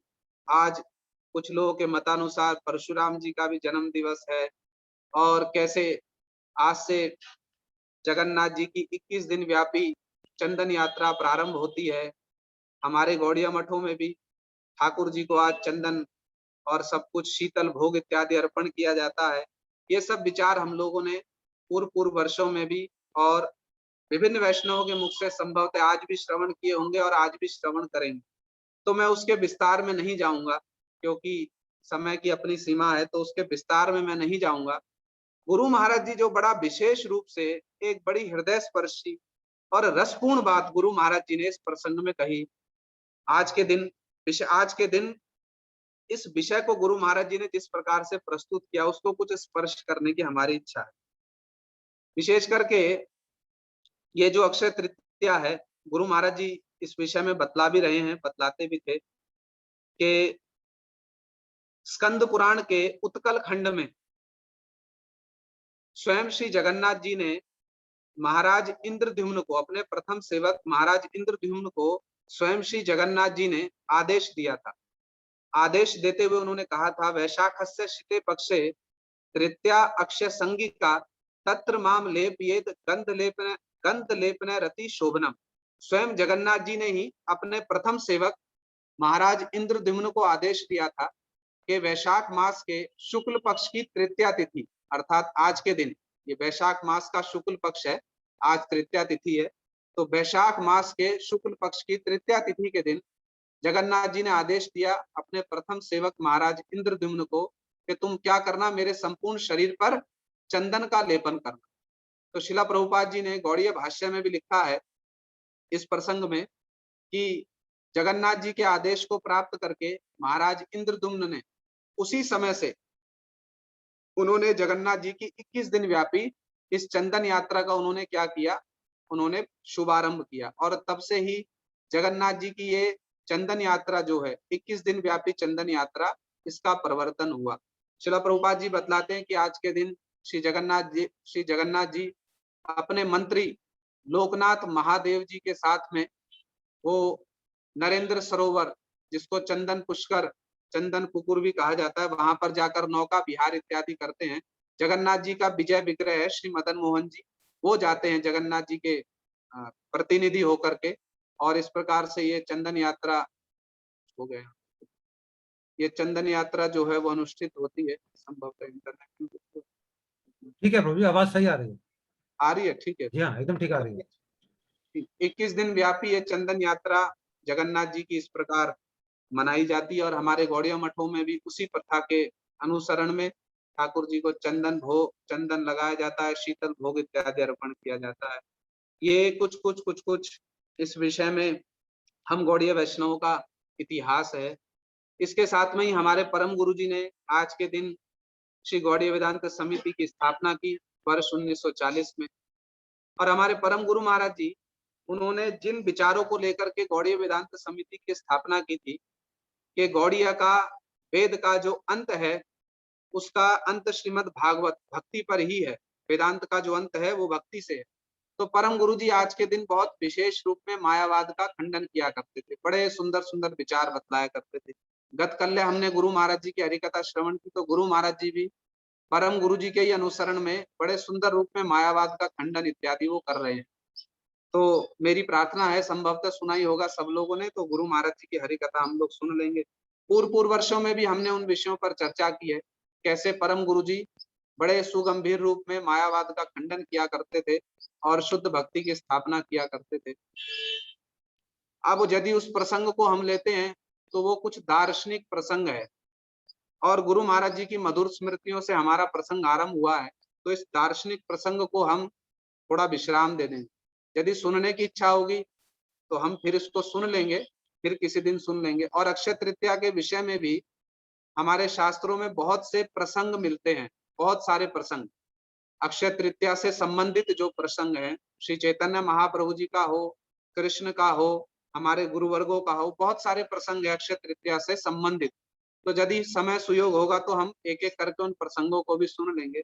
किंतु विशेष करके आज जिस प्रसंग को कहने की हमारी इच्छा है अथवा हमारा मन है, हम उसको कुछ श्रवण कर लें पहले, फिर जिस प्रकार से समय होगा तो हम आगे भी सुन लेंगे।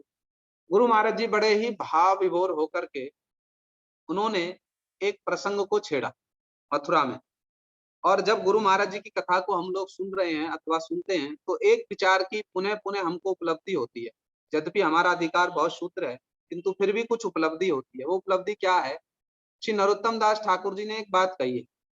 वो कहते हैं, जथाय वैष्णवगण सही स्थान वृंदावन, सही स्थाने आनंद अशेष।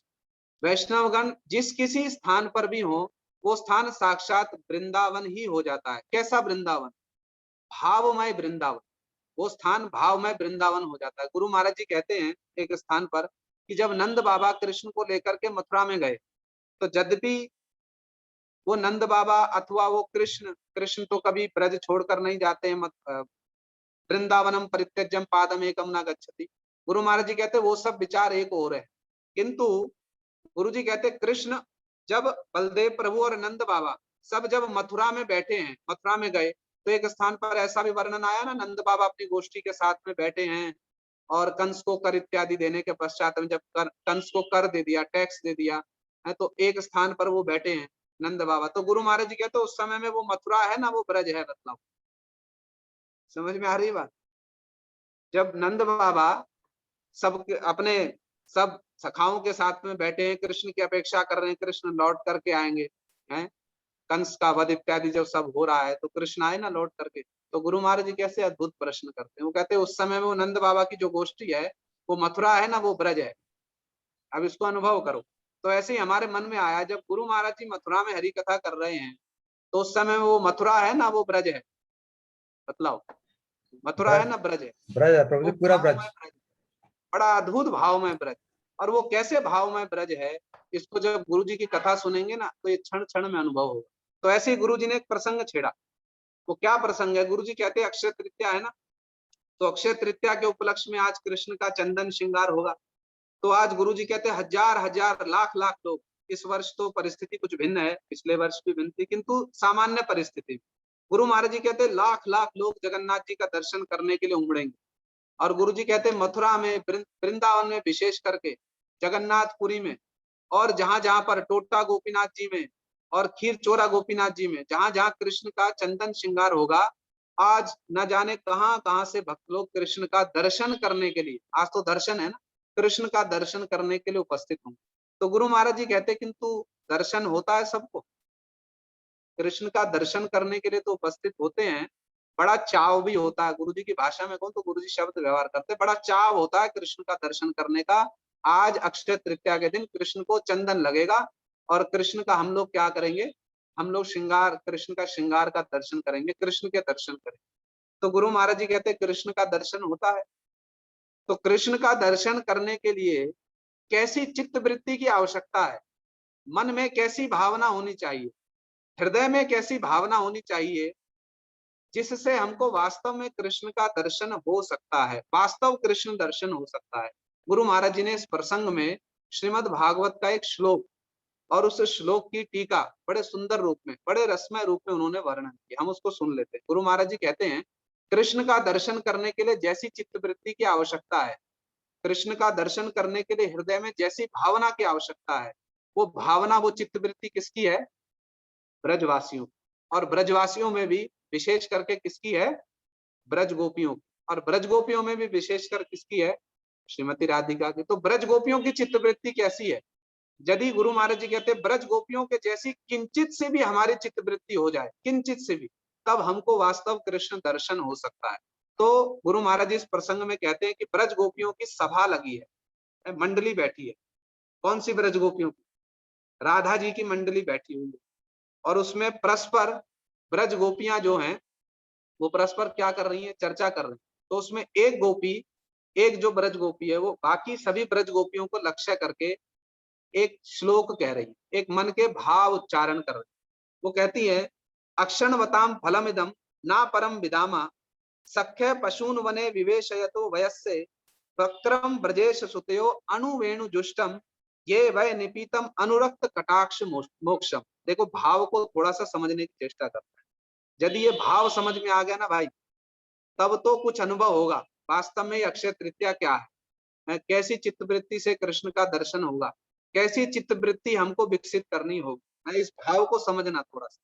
तो गुरु महाराज जी कहते हैं एक गोपी कह रही है बाकी सभी गोपियों को लक्ष्य करके, कहती है हे सखियों, एक गोपी कहती है, सखियों सखाओं के साथ गोचारण के लिए वन में विचरणकारी कृष्ण जो है वो अपने सखाओं के साथ में, इस दृश्य को थोड़ा सा अनुभव करो। कृष्ण जो है वो अपने सखाओं के साथ में बलदेव प्रभु को आगे कर दिया और अपने सखाओं के साथ में कृष्ण जो है गोचारण करने के लिए वन में विचरण कर रहे हैं। कहाँ जा रहे हैं? वन में जा रहे हैं। आगे आगे बलदेव प्रभु चल रहे हैं, पीछे पीछे कृष्ण चल रहे हैं। कैसे चल रहे हैं? वेणु बजाते हुए। और वेणु बजाते बजाते कृष्ण क्या कर रहे हैं? स्मित कटाक्ष, स्मित समझते हैं? बड़ा मधुर सा कटाक्ष कर रहे हैं। किसके ऊपर कटाक्ष कर रहे हैं? किसके ऊपर कर रहे हैं? ब्रज गोपियों के ऊपर। कृष्ण गोचारण के लिए जा रहे हैं। कैसे जा रहे हैं? अपने सखाओं के साथ में। आगे आगे कौन चल रहा है? बलदेव जी चल रहे हैं और कृष्ण बलदेव प्रभु के पीछे पीछे चल रहे हैं। कैसे चल रहे हैं? वेणु वादन करते हुए। और वेणु वादन करते करते बड़ा स्मित, बड़ा मधुर सा कटाक्ष कर रहे हैं ब्रज गोपियों की ओर। तो एक ब्रज गोपी कहती है, अरे सखियों सखाओं के साथ में गोचारण के लिए वन में विचरणकारी जो ये राम कृष्ण है ना, बलदेव प्रभु और कृष्ण, इनके वेणु वादन में रत स्निग्ध कटाक्ष वर्षण से युक्त मुख कमल का जिन्होंने दर्शन किया है ना, कृष्ण जो ऐसे वंशी वादन कर रहे हैं, वंशी वादन करते करते ऐसे कृष्ण बड़ा स्मित सा मधुर सा कटाक्ष कर रहे हैं। तो एक गोपी अन्य सभी गोपियों से कह रही, कृष्ण के ऐसे मधुर कटाक्ष से युक्त मुख कमल का जिन्होंने दर्शन किया है ना, है समझ आ रही है बात, उन्होंने एक बात का अनुभव अवश्य किया होगा। जिन्होंने ऐसे मुख कमल का दर्शन किया है उन्होंने एक बात का अनुभव अवश्य किया होगा। क्या अनुभव किया होगा? कहती है कि नेत्रधारियों के पक्ष में नेत्र धारण की सार्थकता इसी में, अर्थात जिनके भी नेत्र है ना, केवल मनुष्य नहीं पशु पक्षी सबके, उनके नेत्र धारण की सार्थकता किसमें है? जिन्होंने कृष्ण के ऐसे सुंदर मुख कमल का दर्शन किया। समझ में आ रही बात? भाव समझ में आ रहा? तो ब्रज गोपी कहती है अन्य कोई दर्शन हो सकता है, हमारे विचार में तो ना परम विदामा, इससे श्रेष्ठ कोई दर्शन नहीं हो सकता है। समझ में आई बात? इससे श्रेष्ठ कोई दर्शन नहीं हो सकता। नेत्रों के द्वारा जितनी भी दर्शन करने के योग्य वस्तु है, इससे ना परम विदामा, इससे श्रेष्ठ कोई दर्शन नहीं हो सकता कि कृष्ण के ऐसे वंशी वादन करते हुए और बड़े मधुर कटाक्ष से युक्त कृष्ण के मुख कमल का जिन्होंने दर्शन किया, इससे श्रेष्ठ दर्शन कुछ नहीं। तो गुरु महाराज जी कहते हैं कि श्री चक्रवर्ती पाद ने टीका में बड़े सुंदर सुंदर विचार बताए। वो कहते हैं ब्रज गोपी क्या कह रही है? राधा जी की गोष्ठी है ना, एक ब्रज गोपी क्या कह रही है? कहती है अरे सखियों अभी कृष्ण दर्शन के लिए ना मन में बड़ी विकट उत्कंठा हो रही है, बड़ी विकट उत्कंठा। अरे कृष्ण तो चले जाएंगे, हैं गोचारण करने के लिए चले जाएंगे, तो क्या होगा? अब ये सब सखियों को कैसे पता चलता है कि कृष्ण गोचारण के लिए जा रहे हैं? तो गुरु महाराज जी बड़ी एक अच्छी बात बताते हैं। वो कहते हैं मैया जशोदा और नंद बाबा क्या करते हैं? वो मुनादी करवा देते हैं। मुनादी समझते हैं? वो ढोल बजा देते हैं। क्यों ढोल बजाते हैं? वो ब्राह्मण लोग सब आ जाएं और ब्राह्मण लोग आकर कृष्ण को आशीर्वाद दे दें और कृष्ण गोचारण के लिए वन में जाएंगे। तो ब्राह्मण लोग बड़ी शीघ्रता से दौड़ दौड़ करके जाते हैं, बड़ी शीघ्रता से, कि यदि कृष्ण निकल गए गोचारण के लिए तो हमको जो कुछ भेंट प्राप्त होगी वो नहीं होगी। तो गुरु जी कहते हैं उनको भेंट प्राप्त करने की आवश्यकता है, जो ब्रज में रहते हैं। तो उनकी भेंट क्या है? कृष्ण का दर्शन ही उनकी भेंट है। और जो छोटे छोटे सखा लोग हैं ना, वो दौड़ रहे हैं। किसी ने आधी धोती पहनी है, उनकी मैया सुंदर तिलक लगा रही है, तो सखा कह रहा है मैया मुझको छोड़ दे, मुझको जाने दे, कृष्ण चले जाएंगे, मैया मुझको छोड़ दे, मुझको जाने दे, है मेरी धोती। मैया कहते रहे तेरी धोती बंधी नहीं, कहते मैया धोती छोड़ दे, कन्हैया चला जाएगा। सखा लोग ऐसे दौड़ रहे हैं कृष्ण के पीछे, बड़ा सुंदर परिवेश हो रहा है। तो ऐसे जब ब्रज गोपियों को पता चल जाता है ना कृष्ण अब गोचारण करने के लिए जा रहे हैं, तो क्या होता है? वो सब ब्रज गोपियों के मन में बड़ी उत्कंठा हो जाती है। अब कृष्ण जाएंगे तो उनके तो सास ससुर इत्यादि सब ग्रह के और लोग भी है ना, है तो वो क्या करती हैं? बड़ा अपने आप को धिक्कार देती है, अरे हमको निरंतर कृष्ण का दर्शन नहीं, बड़ी दीन भावना मन में आ जाती, बड़ा दयनीय भावना आ जाती। तो ऐसी दीन भावना से गोपी क्या कह रही है? अरे सखियों तुम लोग तो है, तुम ये जब उत्कंठा आती है ना मन में, बहुत अधिक उत्कंठा, तो क्या होता है? उल्हाना देना आरंभ कर देता है। होता ना उल्हाना देना, तो स्वयं को भी उल्हाना दे रही है, सब सखियों को भी उल्हाना दे रही है। क्या दे रही है? कहते रही तुम लोग तो ग्रह श्रृंखला में ही आबद्ध होकर विधाता ने जो तुमको ये नेत्र दिए ना, नेत्र रूपी इंद्रियां, तुम लोग इस ग्रह श्रृंखला में आबद्ध होकर के ये नेत्र रूपी इंद्रियों को तुम विफल कर रहे हो। अरे इनको सफल करो। तो एक ने पूछा कैसे सफल करें? तुम बतलाओ ये नेत्र रूपी इंद्रियों को कैसे सफल करें? तो दूसरी वो जो गोपी कह रही है वो कहती है अरे चलो इसी क्षण क्या करो, लोक लज्जा भय का परित्याग करके क्या करो, वन में जाकर के किसी अनिर्वचनीय वस्तु का दर्शन करके अपने नेत्रों को सफल करो। छोड़ दो इस लोक लज्जा को, इस भय को छोड़ दो। ये समाज क्या कहेगा, ये तुम्हारे बंधुजन क्या कहेंगे, सब क्या कहेंगे, तुम्हारे पति इत्यादि सब क्या कहेंगे, इस लोक लज्जा को छोड़ दो। विधाता ने तुमको जो ये नेत्र रूपी इंद्रिय दी है ना, इसको सफल करो। कैसे सफल करें? वन में विचरणकारी जो कृष्ण है ना, उनके मधुर कटाक्ष से युक्त, पंछी वादन से युक्त उनके मुख कमल का दर्शन करके, वो बड़ी अनिर्वचनीय वस्तु है, अनिर्वचनीय समझते हैं, जिसका वर्णन नहीं किया जा सकता। ऐसी वस्तु का दर्शन करके अपने नेत्र रूप इंद्रिय को सफल करो। तो श्री चक्रवर्ती पाद कहते हैं, अब उनमें कुछ गोपियां जो है ना, वो श्लोक में जो गोपी ने कहा ना, ब्रजेश सुतयो, अब वो कहाँ बैठी है उनकी सभा? ये तो उनकी ससुराल है ना। ये गुरु महाराज जी बतलाते थे हमारे एक एक विषय को ऐसा बड़ा विस्तार से, बड़े गहन रूप। तो गुरु महाराज जी कहते हैं, ये उनकी, गुरु महाराज जी की कुछ भाषा भी कुछ अद्भुत ही है, बड़ी मधुर सी भाषा है उनकी। तो गुरु महाराज जी क्या बतलाते हैं कि ये जो गोष्ठी उनकी बैठी है, ये कहाँ बैठी है? ये तो ससुराल है ना, राधा जी की सब जावट में, सब ससुराल में बैठी है? तो आसपास में कौन है? जटिला कुटिला भी हैं, जो सब समय राधा जी को उल्हाना देती हैं और कृष्ण से मिलने के लिए बाधा देती है। तो उनको सुना करके राधा जी और उनकी जो सब सखियां है ना, वो उनको सुना करके क्या कह रही है श्लोक पे, ब्रजेश सुतयो, सुतयो ये बहुवचन, बलदेव प्रभु का और कृष्ण का, दोनों का नाम ले रही। क्यों ले रही है बलदेव प्रभु और कृष्ण दोनों का नाम? अपने प्रकट भावों को, अपने मन के भावों को छुपाने के लिए। समझ में आ रही बात? क्यों छुपाने के लिए? मन के भाव क्या है इसको आगे प्रकट करेंगे। किंतु बलदेव प्रभु का नाम क्यों ले रहे हैं, ब्रजेश सुतियों क्यों कहा? कि यदि हमारी सास और ननद भी सुन लेना, कह रहे ये हमारी बहू बैठ करके क्या विचार कर रही है, बलदेव और कृष्ण का दर्शन है। तो बलदेव प्रभु जी का नाम क्यों ले रही है साथ में, कि यदि सास और ननद भी सुन ले तो उसमें कोई असुविधा नहीं। क्यों? क्योंकि संपूर्ण ब्रज में तो बलदेव प्रभु का और कृष्ण का, दोनों का ही जो दर्शन है ना, वो सबको प्रिय है ना, दोनों का ही दर्शन सबको प्रिय है। किंतु यदि केवल कृष्ण का नाम ले लेंगी तो क्या होगा? तो उनके मन के भाव को समझ जाएंगी उनकी सास और ननद, तो फिर उनकी भर्सना करेंगी, उनको उल्हाना देंगे, है, उनके चरित्र पर प्रश्न उठाएंगे। तो इसलिए ब्रज गोपियां क्या कर रही हैं, राम कृष्ण दोनों का नाम ले रहे हैं, क्योंकि राम और कृष्ण इन दोनों का जो दर्शन है वो तो ब्रज में सबको ही प्रिय है, पशु पक्षी गाय बंदर सबको ही प्रिय है, केवल मनुष्यों को नहीं। तो ऐसे ब्रजेश सुतयो, और विशेष करके चक्रवर्ती पाठ टीका में कहते हैं कि बलदेव प्रभु भी ब्रज में क्या है, बलदेव प्रभु भी ब्रज में जो है वो नंद बाबा के पुत्र के रूप में ही प्रसिद्ध है। इसलिए ब्रज गोपियों ने जो ये बात कही है ना, ये मिथ्या भी नहीं कही। बलदेव प्रभु भी ब्रज में नंद बाबा के पुत्र के रूप में प्रसिद्ध है। श्री चक्रवर्ती पाद ने टीका में इस बात को कहा भी है, तातम भवन्तु मनवाना, मनवाना अर्थात जब नंद बाबा वो वसुदेव जी से मिले ना मथुरा में, तो वसुदेव जी ने क्या कहा कि मेरा जो पुत्र बलदेव है ना, वो ब्रज में आपके पुत्र के समान ही लालित पालित हो रहा है।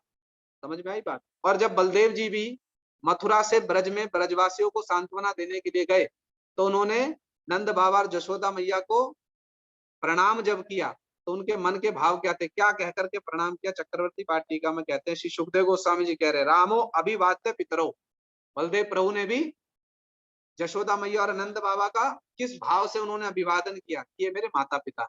समझ में आ रही बात? तो इसलिए बलदेव प्रभु भी ब्रज में नंद बाबा और यशोदा मैया के पुत्र के रूप में ही प्रसिद्ध हैं। इसलिए ब्रज गोपियां कह रही है ब्रजेश सुतयो, सुतयो माने बहुवचन, दोनों का ही दर्शन, किंतु ये अपने मन के भावों को छुपाने के लिए कह रही कि जिससे हमारी सास और हमारी ननद हमको उलाना ना दे। किंतु ब्रज गोपियों के मन के भाव क्या है? अब ऐसा तो हो नहीं सकता कि वो अपने मन के भावना प्रकाशित करें, किंतु उनके मन के भावों को समझेगा कौन? वो आपस में ही समझेंगे। सास ननद कोई समझ पाएगी उनके मन के भाव? महाप्रभु जी मिले स्वरूप राय रामानंद जी से गोदावरी के तट पे, तो विजातीय लोग थे ना सब, तो अपने भावों को संवरण कर लिया। विजातीय लोग देखी प्रभु कही लो संवरण, कि विजातीय लोग समझ नहीं पाएंगे।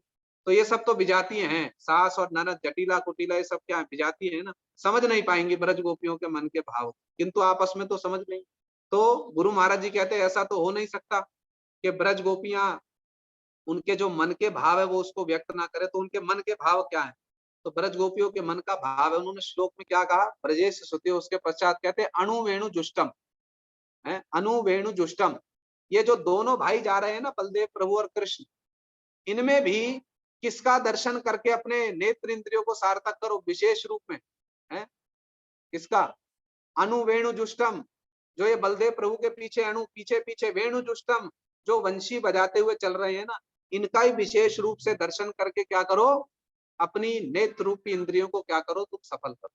ये ब्रज गोपियों के मन के बड़े ही गंभीर भाव है। और इसको एक और बात कही उन्होंने, कहते हैं अनुकूल दर्शन, अनुकूल कटाक्ष। ये कृष्ण का जो अनुकूल कटाक्ष है, ये किसके लिए है? कौन से रस के लिए है? गुरु महाराज कहते हैं अनुकूल जो कटाक्ष है किसके लिए है?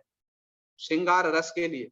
तो इसलिए ब्रज गोपियों के मन के भाव क्या है कि ब्रजराज के दोनों पुत्रों में से भी अनु वेणु जुष्टम, जो पीछे पीछे वेणु वादन करते हुए चल रहे हैं, उनके मुख कमल का ही, उन कृष्ण के मुख कमल का ही जिन्होंने धैर्य, लज्जा, भय और धर्म सब कुछ, इन सब को जलांजलि देकर के जिन्होंने कृष्ण के ऐसे मुख कमल का दर्शन किया है ना, उनकी नेत्र रूपी इंद्रियां ही सफल है।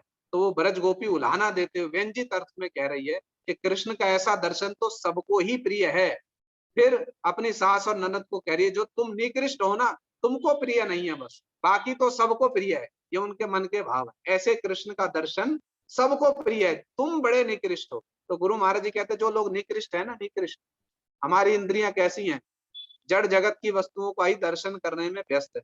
किंतु ब्रज गोपियों के मन के भाव देखो क्या है, अपने आप को धिक्कार दे रही है। और अपने आप को धिक्कार देने के साथ साथ क्या कह रही है? अरे गोपियों, तुम क्या करो, अब कुल का, धर्म का, लज्जा का, भय का, धैर्य को, इसको जलांजलि दे दो, इसको दूर फेंक दो और जाकर के क्या करो? इन सब का परित्याग करके उस बड़ी ही एक अनिर्वचनीय वस्तु जो कृष्ण का मुखमंडल है, उस अनिर्वचनीय वस्तु का वन में जाकर के तुम दर्शन करो। तो एक गोपी ने प्रश्न किया। क्या प्रश्न किया? वो गोपी कहती है, अरे सखी, तुमने बात तो ठीक कही। तुम कहती हो कि विधाता ने जो हमको ये नेत्र रूपी इंद्रिय दिया है ना, इसका साफल्य किसमें है? वन में जाकर के उस एक अनिर्वचनीय वस्तु कृष्ण के मुख कमल का दर्शन करने में ही इस नेत्र रूपी इंद्रिय की क्या है? सार्थकता है। तो एक गोपी प्रश्न कर रहे, किंतु सखी एक बात बतलाओ।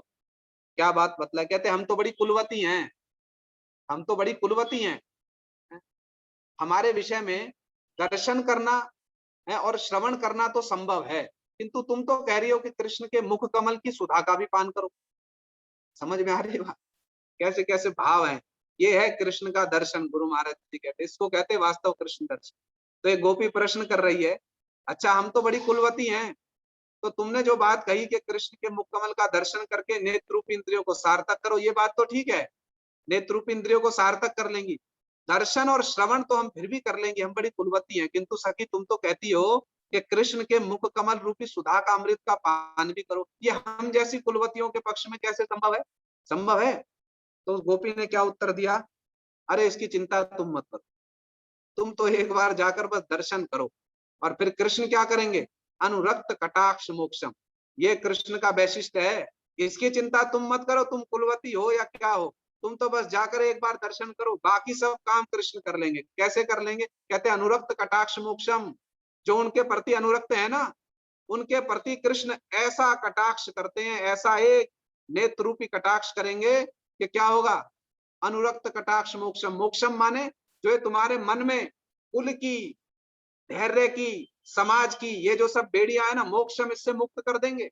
यदि एक बार तुम्हारे प्रति कटाक्ष कर दिया ना कृष्ण ने, समझ में आ रही बात? सबसे मुक्त कर देंगे, सब भय से। मेरा समाज क्या कहेगा, मेरा पति क्या कहेगा, मेरी सास क्या कहेगी, ननद क्या कहेगी, है हम तो बड़ी कुलवती हैं। अनुरक्त कटाक्ष मोक्षम, इस सबसे तुमको मुक्त कर दे। ऐसा कृष्ण का दर्शन है, ऐसा कृष्ण के कटाक्ष की महिमा है। तो इस प्रकार से गुरु महाराज जी कहते हैं ये है कृष्ण दर्शन करने की लालसा। ऐसी लालसा यदि हो ना हृदय में, ऐसे भाव यदि हो ना हृदय में, तब तो कृष्ण भी क्या है? वो बड़े लालायित हैं, बड़े लालायित हैं दर्शन देने के लिए। अभी तो किसका दर्शन होता है? अभी किस वस्तु का दर्शन होता है? जड़ इंद्रियों से। हमारे लिए तो कृष्ण जड़ है ना चेतन है? मतलब जड़ है ना चेतन है? हमको कौन से कृष्ण का दर्शन होता है? होता वास्तव कृष्ण का दर्शन। तो इस बात को समझना पड़ेगा। यदि गुरु महाराज जी कहते ऐसे भाव मन में आ जाए ना, ऐसे चित्त की वृत्ति हो जाए, तब तो वास्तव में दर्शन होगा। नहीं तो कितने लोगों को दर्शन हुआ? महाप्रभु जी रथ यात्रा के समय में बड़े दिव्य भावों में निमग्न है, कितने लोगों को दर्शन हुआ? लाख लाख लोगों को। उस दर्शन में भी गुरुजी कहते फिर यदि फिल्टर करोगे तो कितने लोगों को वास्तव दर्शन हुआ? हुआ दर्शन। फिर रूप गोस्वामी जी को जैसा दर्शन हुआ, स्वरूप दामोदर जी को जैसा दर्शन हुआ, वैसा दर्शन सबको हुआ। वो भावमय दर्शन, भावमय दर्शन, ऐसा दर्शन, ऐसे दर्शन के लिए हृदय में ऐसी लालसा, ऐसी उत्कंठा का होना बड़ा आवश्यक। तो गुरु महाराज जी कहते हैं, श्रीमद भक्ति विनोद ठाकुर जी बड़े ही अद्भुत रूपानुगाचार्य, उन्होंने एक कीर्तन में कहा है, वो कीर्तन के पद, क्या अद्भुत विचार उन्होंने कहा। श्रीमद भक्ति विनोद ठाकुर जी कहते हैं, जन्म सफलतार कृष्ण दर्शन जार भाग्य होइया छे एक बार। अरे भैया, उसी व्यक्ति का जन्म सफल है जिसको भाग्य से एक बार भी कृष्ण का दर्शन हुआ। तो हमको कृष्ण का दर्शन हुआ एक बार भी या नहीं हुआ? ये एक बार का जो दर्शन है, श्रीमद भक्ति विनोद ठाकुर जी जिस एक बार के दर्शन की बात कर रहे हैं, वो कौन सा दर्शन है? और उस एक बार का दर्शन यदि हो जाए, यदि हमको हो जाए एक बार का दर्शन, तो फिर क्या अवस्था होगी हमारी? फिर साधक की अवस्था क्या होगी? तो हम अपने आप को परिमाप कर लें, माप लें अपने आप को, हमारा कृष्ण दर्शन हुआ है या नहीं हुआ, हमारा गुरु दर्शन हुआ है नहीं हुआ। यदि वास्तव में गुरु दर्शन होगा तो फिर क्या होगा? तो गुरु महाराज जी कहते हैं, श्री चैतन्य महाप्रभु जी जा रहे हैं यात्रा करने के लिए। कहाँ जा रहे हैं? वृंदावन जा रहे हैं ना, दक्षिण भारत में जा रहे हैं। गदाधर पंडित जी छोड़ रहे हैं महाप्रभु को, छोड़ रहे हैं महाप्रभु को। कहाँ तक चले आए? उनके पीछे पीछे पीछे पीछे कटक तक चले आए। महाप्रभु कह रहे, अरे आपका तो क्षेत्र संन्यास है। वो कहते, भाड़ में जाए हमारा क्षेत्र संन्यास, चूल्हे में चला जाए हमारा क्षेत्र संन्यास। अरे आप ही नहीं हो क्षेत्र में, क्षेत्र माने पूरी, क्षेत्र संन्यास वहां पर कहा जा रहा, आप तो पुरी में क्षेत्र संन्यास लिया आपने, तो क्षेत्र में आप ही नहीं हो, पुरी में आप ही नहीं, तो कहाँ जाए? चूल्हे में जाए हमारा संन्यास, हम तो आपके साथ में जाएंगे। और महाप्रभु उनको रोक रहे हैं जैसे तैसे करके। फिर अंत में अपनी शपथ दे दी, हमारी शपथ है, लौट कर जाओ, नहीं जाओगे तो फिर हमको सुख नहीं होगा। बताओ, हमारा सुख है ना तुम्हारा सुख? तो गुरु महाराज जी कहते हैं, छोड़ रहे हैं गदाधर पंडित, महाप्रभु को छोड़ पा रहे हैं? हमारी दशा होती है। गुरु महाराज जी गुरु पूर्णिमा के समय में 6 घंटे तक बैठे हैं, दर्शन दे रहे हैं। कितने घंटे हम लोग दर्शन करते थे बताओ? संबंध हुआ? ये मापना है, हमारा साधन किस दिशा में जा रहा है, कितना उन्नत हो रहा है हमारा साधन, इसको हमको मापना है, इसको हमको जानना है। तो इसलिए श्रीमद भक्ति विनोद ठाकुर जी कह रहे हैं इस बात को, यदि वास्तव में कृष्ण दर्शन हुआ है तो हमारी अवस्था क्या होगी, कैसी अवस्था हो जाएगी कृष्ण का दर्शन करके। गुरु महाराज जी पुनः पुनः इसी बात को उठा रहे हैं। क्यों? आज इतनी उत्कंठा है, लाख लाख लोग दौड़ेंगे कृष्ण का दर्शन करने के लिए। अच्छा भी है, साधक की दृष्टि से, साधन की दृष्टि से तो अच्छा है, किंतु विचार को जब उन्नत करने जाएंगे, जब फिल्टर करने जाएंगे, तो गुरु महाराज जी बात बतला रहे हैं। श्रीमद भक्ति विनोद ठाकुर जी क्या कहते हैं, जन्म सफलतार कृष्ण दर्शन जार भाग्य होइया छे एक बार। अरे उसका ही जन्म सफल है जिसको भाग्य से एक बार भी कृष्ण का दर्शन हुआ है। यदि एक बार भी कृष्ण का दर्शन हो जाए ना, फिर कैसी अवस्था होगी, कैसी अवस्था होगी उसको बतला रहे। किंतु उससे पहले तो एक बात उन्होंने कही, कहते कृष्ण का दर्शन भाग्य से एक बार भी कैसे होता जानते हो? कहते विकसिया हृन्नयन करी कृष्ण दर्शन छाड़े जीव चित्तेर विकार। देखो, सुनना और समझना बात को बड़े ध्यान से। कहते विकसिया हृन्नयन, सबसे पहले तो हृदय रूपी नेत्रों को विकसित करो। क्या कहते हैं श्रीमद भक्ति विनोद ठाकुर जी? सबसे पहले तो विकसिया हृन्नयन, हृदय रूपी नेत्रों को विकसित करो। और जब हृदय रूपी नेत्र विकसित हो जाएंगे ना, और हृदय रूप विकसित नेत्रों से जब कृष्ण का दर्शन करोगे, तो कहते हैं छाड़ी जीव चित्तेर विकार। उस समय में जीव के चित्त के जितने विकार है ना, वो सब छूट जाएंगे। समझ में आ रही बात? हम कितना अनर्थों से जूझ रहे हैं, तो चेष्टा करके जैसे कैसे करके थोड़ा बहुत कुछ भजन करेंगे, फिर मन जो है वो अनर्थों में खिंच जाएगा, हमारे अनर्थ हमको खींच लेंगे। किंतु यहाँ श्रीमद भक्ति विनोद ठाकुर जी क्या कह रहे हैं, विकसिया हृन्नयन करी कृष्ण दर्शन छाड़ी जीव चित्तेर विकार। यदि हृदय रूपी नेत्र विकसित हो जाए तो एक बार भी कृष्ण का दर्शन होना, छाड़ी जीव चित्तेर विकार, सब चित्त के विकार, विकार को जीव नहीं छोड़ेगा, विकार जीव को छोड़ देंगे। अरे ये तो अब हमारे काम का नहीं, हम इसके हृदय में जाकर कोई असुविधा नहीं कर सकते हैं। क्यों? इसको तो कृष्ण का दर्शन हो गया। और फिर कैसी दशा होगी? कहते कैसा रूप है कृष्ण का, वृंदावन के लिए चतुर बनमाली है, त्रिभंग भंगिम रूप वंशीधारी अपरूप रसमय निधि गुणशाली। वो वृंदावन के लिए चतुर बनमाली, वो जो बनमाली है ना, वो वृंदावन की लीलाओं में बड़े चतुर हैं। वो कृष्ण बड़े चतुर, कैसा उनका रूप है? कहते त्रिभंग भंगिम रूप, वंशीधारी अपरूप। त्रिभंग ललित मुद्रा में कृष्ण खड़े और वंशीधारी अपरूप। अपरूप समझते हैं? कृष्ण के रूप से श्रेष्ठ किसी का रूप ना है ना हो सकता है। कभी सुना कृष्ण को किसी दूसरे का दर्शन करने की इच्छा? रूप का दर्शन, नारायण की इच्छा होती है कृष्ण का दर्शन करने, तो कृष्ण को होती है कभी इच्छा? कृष्ण तो अपने रूप को देखते ही मोहित हो जाते हैं, ऐसा उनका रूप, इसलिए कहते हैं अपरूप, बड़ा ही अद्भुत त्रिभंग भंगिम रूप है और रसमय निधि गुणशाली। साक्षात क्या है? रसमय निधि, रस की साक्षात, अमृत की साक्षात निधि है कृष्ण। और कैसे हैं? कहते वर्ण नव जलधर, शिरे सिक्की पिछवर, अलका तिलक शोभा पाए। हम जो काम गायत्री जपते हैं ना, प्रतिदिन काम गायत्री जपते हैं, उसमें कितने वो हैं, कितने अक्षर हैं उसमें? 24.5। वो 24.5 अक्षरों को 24.5 क्या माना गया? तो 24.5 चंद्र कौन कौन से? 20 तो नाखून हो गए कृष्ण के, हो गए ना? 20 नाखून कृष्ण के, 20 चंद्र हैं और 2 उनके कपोल हैं, कितने हो गए? एक उनका पूरा मुख कमल है, कितने हो गए? और एक क्या है उनका? क्या है? ललाट है, कितने हो गए? और उस पे जो तिलक है उसको क्या माना गया? ऐसा ही है तो, है तो कितने हो गए? 24.5। तो कृष्ण का मुख कमल और कृष्ण का वदन क्या है? संपूर्ण रूप में चंद्र के समान है। ऐसे यहाँ पर वर्णन कर रहे हैं, वर्ण नव जलधर, शिरे सिक्खी पिछवर, अलका तिलक शोभा पाए। कैसा कृष्ण का अद्भुत रूप है, कैसा अद्भुत। वर्ण नव जलधर, कृष्ण के शरीर का, उनके वदन का रंग कैसा है? कैसा है? नवीन मेघ के समान। और शिरे सिक्की पिछवर, बड़ा सुंदर सा मस्तक पर मयूर का पुच्छ लगाया हुआ है। और अलका तिलक शोभा पाए, और बड़ा सुंदर कृष्ण ने तिलक लगाया हुआ। परिधाने पीतवास, सुंदर सा एक पीताम्बर धारण किया है। बदने मधुर हास, और बड़ा सुंदर सुंदर कृष्ण ईशत, जिसको कहते हैं ना ईशत हास्य, किंचित सा मुस्कुरा रहे कृष्ण। और है नो रूप जगत माता, और कृष्ण अपने ऐसे रूप से संपूर्ण जगत को पागल बना रहे। संपूर्ण जगत क्या कर रहे हैं? पागल बना रहे। फिर भक्ति विनोद ठाकुर जी कहते हैं, भाई मैंने एक बार कृष्ण के ऐसे रूप का दर्शन किया, ये अपने विषय में कह रहे हैं। और जब एक बार ऐसा दर्शन किया ना कृष्ण का, तो श्रीमद् भक्ति विनोद ठाकुर जी कहते क्या अवस्था होगी, क्या अवस्था होगी। वो कहते इंद्रनील जिनी कृष्ण रूप खानी, हेरिया कदम्ब मूले। देखो हमारी होती है ऐसी दशा, कृष्ण का दर्शन करते हैं तो दशा ऐसी होती है। कैसी दशा होगी यदि वास्तव कृष्ण दर्शन हो जाए, इसको समझना है। क्या कहते इंद्रनील जिनी, कृष्ण जो है वो इंद्रनील मणि के समान कृष्ण रूप खानी, उसको भी जीतने वाला कृष्ण का रूप है। हेरिया कदम्ब मूले। तो श्रीमद् भक्ति विनोद ठाकुर जी कहते हैं, मैंने एक बार कृष्ण के ऐसे रूप का दर्शन किया। कहाँ किया? कदम्ब के वृक्ष के नीचे। और भाई एक बार जब दर्शन हुआ ना, तो क्या अवस्था हो गई? मन उचाटन, ना चले चरण, संसार गेला मूले। मेरा मन उचाटन हो गया। कहां से उचाटन हो गया?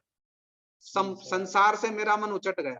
ना चले चरण, मेरे चरण तो हिल डुल ही नहीं रहे। संसार गेला में भूले, मैं तो संसार को ही भूल। ये है कृष्ण दर्शन, वास्तव कृष्ण दर्शन। यदि एक बार भी हो जाए तो क्या होगा? मन उचाटन, फिर विषयों में मन जाएगा, फिर अपराध होगा, फिर अनर्थों से लड़ेंगे। यदि एक बार भी कृष्ण का दर्शन ऐसा हो जाए तो संसार को ही भूल जाएंगे। भूलेंगे कि नहीं भूलेंगे? कृष्ण ने कहा ना ब्रज गोपियों से, ब्रज गोपियां मिली कृष्ण को कुरुक्षेत्र में, तो क्या कहा कृष्ण ने? उनको सांत्वना देते हुए कह दिया, अरे भैया जब तुमको हमसे विरह हो ना, तो तुम क्या करना, हमारा स्मरण कर लेना। अच्छा उससे क्या होगा? कहते हम तो भीतर में बाहर में, हम तो परमात्मा है ना, हम भीतर में है बाहर में। अब ये सुन करके ब्रज गोपियों को बड़ा क्रोध आया, राधा जी को तो बड़ा क्रोध आया। तो उन्होंने कृष्ण को जो खरी खोटी सुनाई, उन्होंने कृष्ण को कहा, अच्छा हमको कहते हो कि जब हमसे विरह हो तो हमारा स्मरण कर लेना। अरे हम तो तुमका तुम्हारा विस्मरण करना चाहती है, तुमको भूलना चाहती हैं। बड़ी अच्छी बात, हमको बड़ी अच्छी हमको परामर्श दे रहे हो।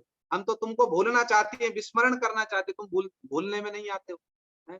तब ब्रज गोपियों ने एक बात कही, हे स्मृति नाही जार, संसार को कहाँ तार, कहाँ है ते ना चाहे उतार। अरे ये जो तुम्हारा उपदेश है ना कि मेरा स्मरण कर लेना, वो उनके लिए तो अच्छा है जो संसार में रचे पचे हैं, किंतु हमारा, हमको तो देह की स्मृति नहीं है। देह स्मृति नाही जार, संसार को कहाँ तार। जिनको देह की स्मृति नहीं है, उनका संसार को भला हो सकता है, तो उससे उद्धार भी क्या चाहेंगे? समझ में आ रही बात? इसको कहते हैं कृष्ण दर्शन। यदि एक बार भी कृष्ण दर्शन हो जाए ना, ऐसी अवस्था हो जाती है, पागलों जैसी एकदम। तो श्रीमद भक्तिविनोद ठाकुर जी वही बात कह रहे हैं, भाई हमको एक बार कृष्ण का दर्शन हुआ और हमारी अवस्था कैसी हो गई। हेरिया कदम्ब मूले, कदम्ब के वृक्ष के नीचे कृष्ण का हमको एक बार दर्शन हुआ और मन उचाटन, मन उचट गया। हमारा जो संसार है उसको संपूर्ण रूप में हम भूल गए। श्रीला प्रभुपाद जी ने एक बात कही चैतन्य भागवत में एक स्थान पर गौड़ीय भाष्य, वो कहते हैं कृष्ण प्राप्ति का अर्थ है संसार से संपूर्ण रूप में पृथक हो जाना। समझ में आई बात। कृष्ण प्राप्ति का अर्थ है संसार से संपूर्ण रूप में पृथक हो जाना।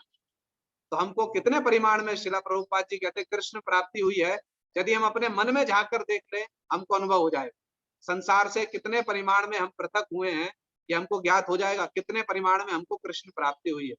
कहते हैं ना कि भाई भक्ति करते हैं, कुछ हो रहा है या कुछ नहीं हो रहा, कुछ पता नहीं चलता है, प्रभु जी कुछ अनुभव नहीं हो रहा है। अरे स्पष्ट तो है, श्रीला प्रभुपाद जी कह रहे हैं कृष्ण प्राप्ति का अर्थ है संसार से संपूर्ण रूप में पृथक हो जाना, किंचित सा भी प्राप्त हो जाए। तो हमारा कितना संसार से हम पृथक हुए हैं, कितनी हमारी आसक्तियों का छेदन हुआ है, उतना ही परिमाण है हमको कृष्ण की प्राप्ति हुई। समझ में आ रही बात। सीधी सीधी बात भक्तिविनोद ठाकुर जी कह रहे मन उचाटन, अरे मन उचट गया, ना चले चरण, चरण कहीं चल ही नहीं रहे, संसार गेलाम भूले, संसार को मैं भूल गया। इसको कहते कृष्ण दर्शन। कहते सखी है सुधामय से रूप माधुरी। अरे सखी श्रीमद भक्तिविनोद ठाकुर जी ब्रज गोपी के अपने मंजरी भाव में विभावित होकर अथवा ब्रज गोपियों के भाव में विभावित होकर क्या कहते हैं, सुधामय से रूप माधुरी। अरे कृष्ण की जो रूप माधुरी है वो साक्षात कैसी है, सुधामय, अमृत के समान है। और देखी ले नयन है अचेतन, झरे प्रेममय बात। एक बार भी यदि नेत्रों से उसका दर्शन कर लो ना, कृष्ण की सुधामय, कृष्ण का जो रूप है उसका एक बार भी नेत्रों से दर्शन कर लो तो क्या होगा, नेत्रों से अश्रु धारा प्रवाहित, झरे प्रेममय वारी। कैसे अश्रु, प्रेममय अश्रु प्रवाहित होंगे निरंतर। महाप्रभु जी जब जगन्नाथ जी के रथ के सामने नृत्य करते थे ना, तो वहां पर वर्णन आया पिचकारी धाना जल यंत्र धारा जानो भय अश्रु जल, आस पास लोग जतो भेजी लो सकल। इतना नेत्रों से जल निकलता था महाप्रभु जी के, जैसे पिचकारी, जल यंत्र माने पिचकारी की धारा, और आस पास में जितने लोग होते थे ना सब भीग जाते थे। तो ऐसे झरे प्रेममय वारी, कृष्ण का दर्शन करने से ऐसे नेत्रों से प्रेम का, प्रेम रूपी वारी, वारी माने वर्षा होगी है। फिर क्या कहते, किवा चूड़ा शिरे किवा बंशी करे, किवा से त्रिभंग ठाम। जिस दर्शन को श्रीमद भक्तिविनोद ठाकुर जी ने किया ना, उसको वो कृपा पूर्वक वर्णन कर रहे हैं। अरे ऐसा कृष्ण का दर्शन था, अद्भुत अद्भुत। किवा चूड़ा है, किवा चूड़ा शिरे, सुंदर कृष्ण के मस्तक पर चूड़ा है, चूड़ा माने मुकुट है। कौन सा मुकुट, जिसको ब्रज गोपियों ने वन में मिलने वाले पुष्पों से निर्मित करके कृष्ण के मस्तक पर पहनाया, ऐसा सुंदर। किवा चूड़ा शिरे है, किवा बंशी करे, हाथ में बड़ी सुंदर बंशी धारण किए। किवा से त्रिभंग ठाम, और कैसे खड़े हैं कृष्ण, अपने एक सखा के कंधे पर ऐसे हाथ रखे हैं और ऐसे त्रिभंग मुद्रा में कृष्ण खड़े हुए। और क्या कहते हैं, चरण कमले अमिया उछले कहाते नुपुर धाम। और कृष्ण के चरणों से अमृत छलक रहा है, ऐसा दर्शन होता है हमको कृष्ण का। इसको कहते हैं कृष्ण दर्शन, ये वास्तव कृष्ण दर्शन है। कृष्ण के चरणों से वो कहते हैं अमृत छलक रहा है, कहाते नूपुर धाम, बड़ा सुंदर एक नूपुर पहन रखा है। और फिर क्या कहते हैं, ऐसी हमारी तो अवस्था होगी भैया, सदा आशा करी भृंग रूप धरी चरण कमले स्थान। अब हम तो एक ही आशा कर रहे हैं, नित्य निरंतर एक ही आशा है, सदा आशा करी भृंग रूप धरी। भृंग रूप क्यों धरे, भंवरा किसका पान करता है, पुष्पों से मधु का पान करता है ना। तो कृष्ण के चरण कमलों से अमृत रूपी जो मधु निकल रहा है ना, सदा आशा करी भृंग रूप धरी चरण कमल स्थान। मैं तो यही प्रार्थना कर रहा हूं कि मैं सदा सर्वदा कृष्ण के चरण कमलों में स्थान प्राप्त करके मैं क्या करूं, उनके इसी श्री चरणों से निकलने वाले मकरंद का मैं निरंतर पान करता था। तो गुरु महाराज जी कहते हैं हमारे, इसको कहते हैं वास्तव कृष्ण दर्शन। यदि ऐसे चित्त की वृत्ति हो, यदि ऐसी हमारे हृदय की वृत्ति हो, तब तो कृष्ण दर्शन देने के लिए स्वयं लालायित होंगे। कृष्ण विरह का भाव ब्रज में क्यों आता है, गुरु महाराज जी कहते हैं क्यों आता है विरह का भाव ब्रज। विरह का भाव आता है, जो मिलन का भाव है ना उसको पुष्ट करने के लिए। कृष्ण रास छोड़ करके चले गए, और उसके पश्चात में जब ब्रज गोपियां कृष्ण के विरह में उत्कंठित हो गई, व्याकुल हो गई कृष्ण के विरह में अत्यधिक, तो कृष्ण उनके उन सब भावों का दर्शन करते करते बहुत दूर में छुपे थे, निकट आते गए, निकट आते गए, निकट आते गए, निकट आते। और क्या हुआ, तासाम आविर्भूत छौरी, उनके बीच में ही प्रकट हो गए, रह ही नहीं पाए कृष्ण। ये विरह की इतनी महिमा है, इसलिए गुरु महाराज जी कहते हैं मिलन के मस्तक पर चढ़कर नृत्य करें। तो ऐसे जो ये कृष्ण के दर्शन करने के लिए जो ये हृदय में उत्कंठा है, हृदय में जो ये लालसा है कृष्ण का दर्शन करने की, यदि ऐसे हमारे हृदय रूपी नेत्र विकसित हो जाएं श्री गुरु वैष्णव की कृपा से, यदि ये हृदय रूपी नेत्र हमारे विकसित हो जाएं, तब हमको वास्तव कृष्ण दर्शन, और जब ये वास्तव एक बार भी कृष्ण का दर्शन हो गया ना, एक बार भी, तो ये सब अवस्था हो जाएगी, ये सब लक्षण दिखलाई देंगे। तो गुरु महाराज जी कहते हैं यदि अच्छा भोजन करोगे, सुनना गुरु जी की बात, गुरु जी कहते हैं यदि अच्छा भोजन करो, हैं, स्वास्थ्य वर्धक भोजन यदि करो, तो उसका प्रभाव शरीर पर दिखाई देगा कि नहीं देगा? ये गुरु जी कह रहे हैं, दिखाई देगा या नहीं देगा? तो गुरु जी कहते हैं कि यदि फिर हम आत्मा के लिए स्वास्थ्य वर्धक साधु संग करेंगे, तो उसका हमारे साधन में कुछ असर नहीं दिखाई देगा, उसका कुछ फल नहीं दिखाई देगा। तो यदि हमारा साधन और हमारा सब प्रकार का भक्ति में हमारी प्रगति जो है, वो किस प्रकार से हम उसको लक्ष्य कर लेंगे, यदि हमारा वास्तव में हमारा साधु संग हो रहा है ठीक ठीक रूप में, तो उसका कुछ ना कुछ तो प्रतिफलन दिखाई देगा या नहीं देगा? गुरु जी कहते हैं अच्छा भोजन करेंगे तो शरीर पुष्ट होगा, देह पुष्ट होगी, देह कांतिमय होगी, तो अच्छा साधु संग करेंगे तो उसका असर नहीं दिखलाई देगा। तो गुरु जी ने और एक बड़ी सुंदर बात, एक और बात बतला देखो। गुरु जी कहते देखो क्या भावपूर्ण बात, अद्भुत बात, कहीं सुनी नहीं जाती, कहीं शास्त्र में भी पढ़ी नहीं जाती, हमने तो पढ़ी नहीं है। गुरु महाराज जी की बात ऐसी अद्भुत, कहते महाप्रभु जी वो कहाँ गए? गोदावरी के तट पे। सुनना बात को ध्यान, महाप्रभु कहाँ गए? गोदावरी के तट पे। देखो साधु संघ की क्या महिमा है, ये साधु संघ की ऐसी महिमा हमने सुनी नहीं कभी, तो गुरु जी के मुख से सुनी। तो कहते हैं महाप्रभु जब जा रहे हैं, और आप भी बतलाना क्या सुना आपने कभी ऐसा? गुरु महाराज जी के मुख से ही सुनी बातें।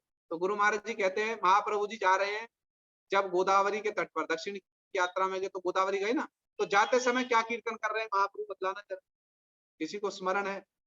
जाते समय कीर्तन कर रहे हैं कृष्ण कृष्ण कृष्ण कृष्ण कृष्ण कृष्ण कृष्ण हे राम राघव राम राघव राम राघव राम।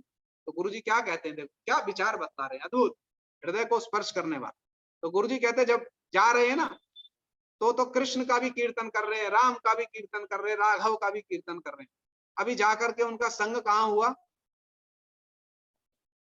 और जब राय रामानंद जी के साथ में संग हुआ, तो फिर क्या कीर्तन कर रहे हैं वापस में आते समय? फिर कौन से भाव आ गए उनके मन में हैं? अभी तक जब तक राय रामानंद जी से नहीं मिले थे, तो राधा जी के लिए, कृष्ण के लिए, राधा जी के भाव में विभावित होकर के कृष्ण के लिए विलाप करते थे कि नहीं करते थे? तब तो सार्वभौम भट्टाचार्य का शोधन कर रहे हैं, कुछ कुछ कर रहे हैं, किंतु जब गए और राय रामानंद जी से उनका संग हो गया, तो जब लौट करके आए तो फिर उनकी क्या अवस्था हो गई? फिर तो रात दिन बस राधा जी के भाव में निमग्न हो गए। ऐसा हुआ। तो गुरु महाराज जी कहते ये इसको कहते साधु संग, ये साधु संघ का प्रभाव है। स्वयं महाप्रभु जी पर भी देखो साधु संघ का प्रभाव दिख रहा है, महाप्रभु पर भी साधु संघ का प्रभाव दिख रहा है। तो हम पर दिखेगा कि नहीं दिखेगा? दिखेगा कि नहीं दिखेगा? यदि ठीक ठीक रूप में करेंगे तो दिखलाई देगा। यद्यपि महाप्रभु स्वयं भगवान है, किंतु फिर भी गए, गुरु महाराज जी कहते फिर भी गुरु बनाया किसको? राय रामानंद जी को। क्यों? महाप्रभु तो कृष्ण है ना, विषय विग्रह है, इसीलिए क्या कर रहे हैं? आश्रय के भाव का यदि आस्वादन करना है तो आश्रय का ही आश्रय लेना पड़ेगा। राधा जी कौन है? वो आश्रय जाति है सर्वोत्तम। और राय रामानंद जी कौन है? विशाखा सखी है। और विशाखा सखी और राधा जी वो तो एक समान ही है। विशाखा जी का एक नाम क्या है? अनुराधा। तो महाप्रभु जी को भी साधु संघ की आवश्यकता पड़ रही है। ये तो गुरु महाराज जी एक प्रकार से हमको समझाने के लिए कहते हैं। तो इसलिए गुरु जी कहते हैं इन सब भावों का यदि अनुसंधान करना है, इन सब भावों को हृदय में लाना है, तो फिर ऐसे ही रसिक वैष्णवों का हमको संग करना पड़ेगा। ऐसे ही रसिक वैष्णवों, यदि ऐसे रसिक वैष्णवों का किंचित सा भी संग होगा, तो गुरु महाराज जी कह रहे इस बात को स्पष्ट, भजन में साधन में उसका प्रतिफलन अवश्य ही दिखलाई पड़ेगा, अवश्य ही। गुरु महाराज जी ने और एक बड़ी सुंदर बात कही है, उन्होंने एक बम फोड़ा, एक बड़ा अद्भुत उन्होंने बम फोड़ा, और वो बम ऐसा फोड़ा जो सारे समस्त अनर्थों का नाश कर दे। जब बम फूटता है तो क्या होता है? बहुत कुछ नाश होता है। तो गुरु महाराज जी ने एक अद्भुत बम फोड़ा, और वो बम ऐसा है यदि वो हमारे हृदय में फूट जाए तो हमारे समस्त अनर्थों का वो नाश कर दे। और बड़ी विचार की बात उन्होंने कही, बड़ी विचार की और समझने की बात। तो गुरु महाराज जी कहते हैं, सुनना बात को ध्यान से, गुरु जी कहते हैं हमको श्री गुरु ने मंत्र प्रदान किया, हमको श्री गुरुपाद पद्म ने मंत्र प्रदान किया। कौन सा मंत्र प्रदान किया? कौन सा मंत्र दिया? गोपाल मंत्र दिया, काम गायत्री दिया है। तो गुरु महाराज जी कहते हैं गोप कुमार जी को, जो ये श्री बृहद भागवतामृतम की कथा हम सुन रहे हैं, समझना बात को ध्यान। तो गुरु महाराज जी कहते हैं गोप कुमार जी को भी गोपाल मंत्र मिला था, और गोप कुमार जी उस गोपाल मंत्र का जप करके, गोप कुमार जी उस गोपाल मंत्र का जप करके उस मंत्र के प्रभाव से कहां कहां गए बताओ? पढ़ा है बृहद भागवतम में, कहां कहां गए? अयोध्या गए, बैकुंठ में गए, स्वर्ग में गए। तो गुरु महाराज जी कहते हैं उनको स्वर्ग का राज्य भी मिला, उनको स्वर्ग का राज्य भी मिला, समझना बात को। किंतु उनका मन लगा स्वर्ग के राज्य में। ये गुरु महाराज जी की भी एकांतिकता की बात हमको समझनी है। गुरु जी कहते हैं स्वर्ग का राज्य भी मिल गया, किंतु उनका मन नहीं लगा वहां गोप कुमार जी का। मंत्र का प्रभाव देखो कैसा है। उसके बाद कहाँ गए? बैकुंठ में गए। स्वर्ग और बैकुंठ के वैभव की कोई तुलना हो सकती है? नहीं हो सकती। बैकुंठ में गए, नारायण की सेवा भी की, किंतु उनका मन लगा। बैकुंठ के पश्चात में वो अयोध्या में गए, राम जी की सेवा भी मिली, और हनुमान जी जैसे संत से, जो राम जी के सेवक हैं, उनसे राम जी की महिमा को भी श्रवण करते हैं, किंतु उनका मन लगा अयोध्या में। कहां जाकर के मन लगा? कहां जाकर मन लगा? जो उनके इष्ट देव हैं, ठीक वहीं जो उनके इष्ट देव है, वहां जाकर के गोप कुमार जी का मन लगा। तो गुरु जी कहते हैं यदि हमको भी गुरु से मंत्र मिला है, हम भी यदि ठीक ठीक अपने मंत्र का जप कर रहे हैं, यदि हमको गुरु पर मंत्र पर पूर्ण विश्वास है, तो ऐसा कैसे हो सकता है कि हमारी संसार में अथवा संसार के विषयों में किसी प्रकार से भी हमारी रतिमति हो जाए? इस संसार के विषयों की तुलना हो सकती है स्वर्ग से, तुलना हो सकती है बैकुंठ से, तुलना हो सकती है अयोध्या के जो ऐश्वर्य है, हो सकती है तुलना। तो गुरु जी कहते हैं इस संसार का वैभव की तो कोई तुलना ही नहीं है। कोई तुलना हो सकती है? कोई तुलना नहीं है। किंतु गोप कुमार जी देखो, स्वर्ग का राज्य मिल गया उनको। कितनी साधन के विषय में समझने की बात है, कितने गंभीर रूप में हृदय में धारण करने की बात है। उनको स्वर्ग का राज्य भी मिल गया, बैकुंठ तक चले गए, नारायण की सेवा मिल गई, अयोध्या चले गए, राम जी की सेवा मिल गई, हनुमान जी का संग मिल गया। हनुमान जी तो उनको रोकने के लिए बड़ी चेष्टा करते, बड़ी चेष्टा, उनको राम जी की महिमा सुनाते रहते, और गोप कुमार जी उनकी संभ्रम बुद्धि से अच्छा इतना कह रहे तो चलो एक दो दिन और रुक जाते हैं, किंतु उनका मन नहीं लग रहा है। तो गुरु जी कहते यदि ठीक ठीक रूप में मंत्र का जप करेंगे, गुरु चरणों में विश्वास होगा, तो कैसे मन लग जाएगा विषय में? लगेगा मन विषय में? नहीं लग सकता। कितनी उन्होंने कितनी गंभीर बात कही। किसी भी जागतिक वस्तु के प्रति, कनक कामनी प्रतिष्ठा, किसी भी वस्तु के प्रति कैसे मन लग जाएगा यदि ठीक ठीक रूप में मंत्र और ठीक ठीक रूप में साधन कर रहे हैं? मन नहीं जा सकता, नहीं जा सकता किसी भी अवस्था में।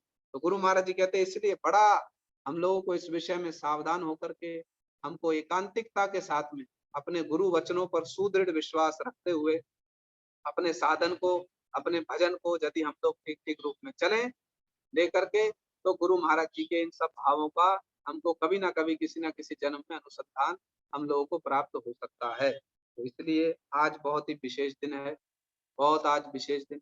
और इस विषय में अभी तो प्रभु जी एक कणिका को स्पर्श हुआ है, एक छोटी कणिका। अभी एक छींटा लगा दी। अभी तो पुष्प खिलना बाकी है। बड़ा सुंदर पुष्प है ये गुरु जी के विचार रूपी पुष्प बड़ा सुंदर है, अद्भुत है। उसकी एक जो ये छोटी सी कणिका है, अभी तो हमने केवल इसकी किंचित सी सुगंध को हम लोगों ने कुछ ग्रहण करने का प्रयास किया है। बहुत सुंदर सुंदर इसमें प्रसंग हैं, विशेषकर अक्षय तृतीया के विषय में भी बहुत ही सुंदर सुंदर रोचक रोचक प्रसंग हैं, और कुछ दार्शनिक विचार भी हैं बड़े सुंदर सुंदर। कैसे परम गुरु जी, हमारे गुरु जी मायावाद का खंडन करते थे, किंतु ये तो भक्तों की सभा है ना सब। अब इस भक्तों की सभा में तो ऐसा लगता है क्या मायावाद का खंडन किया जाए। तो इसलिए अक्षय तृतीया के विषय में भी बहुत सुंदर सुंदर प्रसंग है। हमारे गुरु महाराज जी इस प्रसंग को, इस विषय को बहुत बल दे करके इसलिए कहा करते थे कि ऐसे भावमय नेत्रों से, जैसे ब्रज गोपियों के भाव हैं, ऐसे भावमय नेत्रों से कृष्ण का दर्शन हो सकता है। तो गुरु जी कहते थे कि हमको भी साधन भजन करके ऐसे भावमय नेत्र जो हैं वो अपने हृदय में विकसित करने हैं, जिससे हमको वास्तव में कृष्ण का दर्शन हो सके। और गुरु महाराज जी का तो ये वैशिष्ट्य था कि वो साधारण से साधारण विचार में भी रूप गोस्वामी जी, रघुनाथ दास गोस्वामी जी के आदर्श को ही उत्थापित करते थे, उनके आदर्श की बात को ही सदा सर्वदा कहते थे। तो गुरु महाराज जी कह रहे हैं इस बात को, रूप गोस्वामी जी कैसे दर्शन करते थे, रघुनाथ दास गोस्वामी जी कैसे दर्शन करते थे, क्या उनकी अवस्था हो जाती थी कृष्ण का दर्शन और केवल स्मरण करने मात्र से एक एक लीला को स्मरण करते थे और कैसी उनकी अवस्था हो जाती। तो गुरु महाराज जी कहते थे हमको भी उस अवस्था तक पहुंचना है। यदि हमको श्रीमती राधिका के, श्री कृष्ण के उस लीला विलास का दर्शन करना है, अनुभव करना है, तो गुरु महाराज जी कहते हैं हमको भी साधन की उस चरम अवस्था तक पहुंचना ही होगा। तो इसलिए हमारे गुरु महाराज जी बड़े ही अद्भुत महापुरुष थे। ये गुरु जी के विचार रूपी, बड़ा ही उनके विचार रूपी जो गुरु जी के जो विचार है वो तो एक बड़ा ही बृहद वृक्ष के समान है, बड़े ही बृहद वृक्ष। उसमें से एक छोटी सी कणिका, एक छोटा सा पल्लव जो है उसको हमने कुछ स्पर्श किया है। आगे भी यदि समय होगा, सुयोग होगा, तो हम इन तिथियों पर गुरु महाराज जी की हरि कथा को हम लोग सुनेंगे, उन्हीं के विचारों का हम लोग चर्वित चर्वण करेंगे। अभी तो हमने बस एक छीटा कूटा आचमन अभी बस आचमन हुआ है, हैं?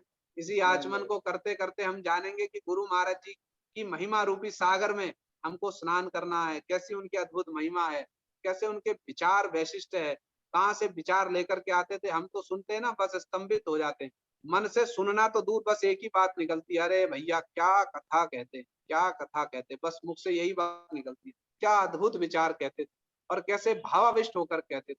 परम गुरु महाराज जी ने एक बात कही है, परम गुरु जी कहते हैं कि भाव ही भाषा के रूप में परिस्फुटित होता है। अर्थात हमारे भीतर में जो है ना, वो जेन केन प्रकारेण हमारे मुख पर आएगा ही आएगा, जेन केन प्रकारेण। तो गुरु महाराज जी तो हैं, वो तो नित्य सिद्ध ब्रजवासी हैं, तो जेन केन प्रकारेण वो तो मधुवन में जाएंगे तो मधु दैत्य की कथा कहेंगे, ध्रुव महाराज जी की कथा कहेंगे, वहां भी उनके मुख से ब्रज गोपियों की, राधा जी की बात आएगी। गुरु महाराज जी तो मायावाद का खंडन करेंगे, उसमें भी हम सुन रहे थे, मध्वाचार्य जी की बात कहते कहते कहाँ ब्रज में ले गए, कहाँ मध्वाचार्य जी को भी गुरु जी ब्रज में ले गए हैं।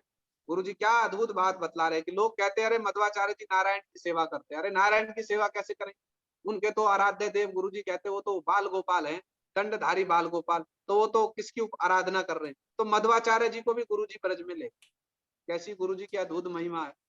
तो परम गुरु जी कह रहे इसी बात को, जो भाव है ना वही भाषा के रूप में प्रस्फुटित है।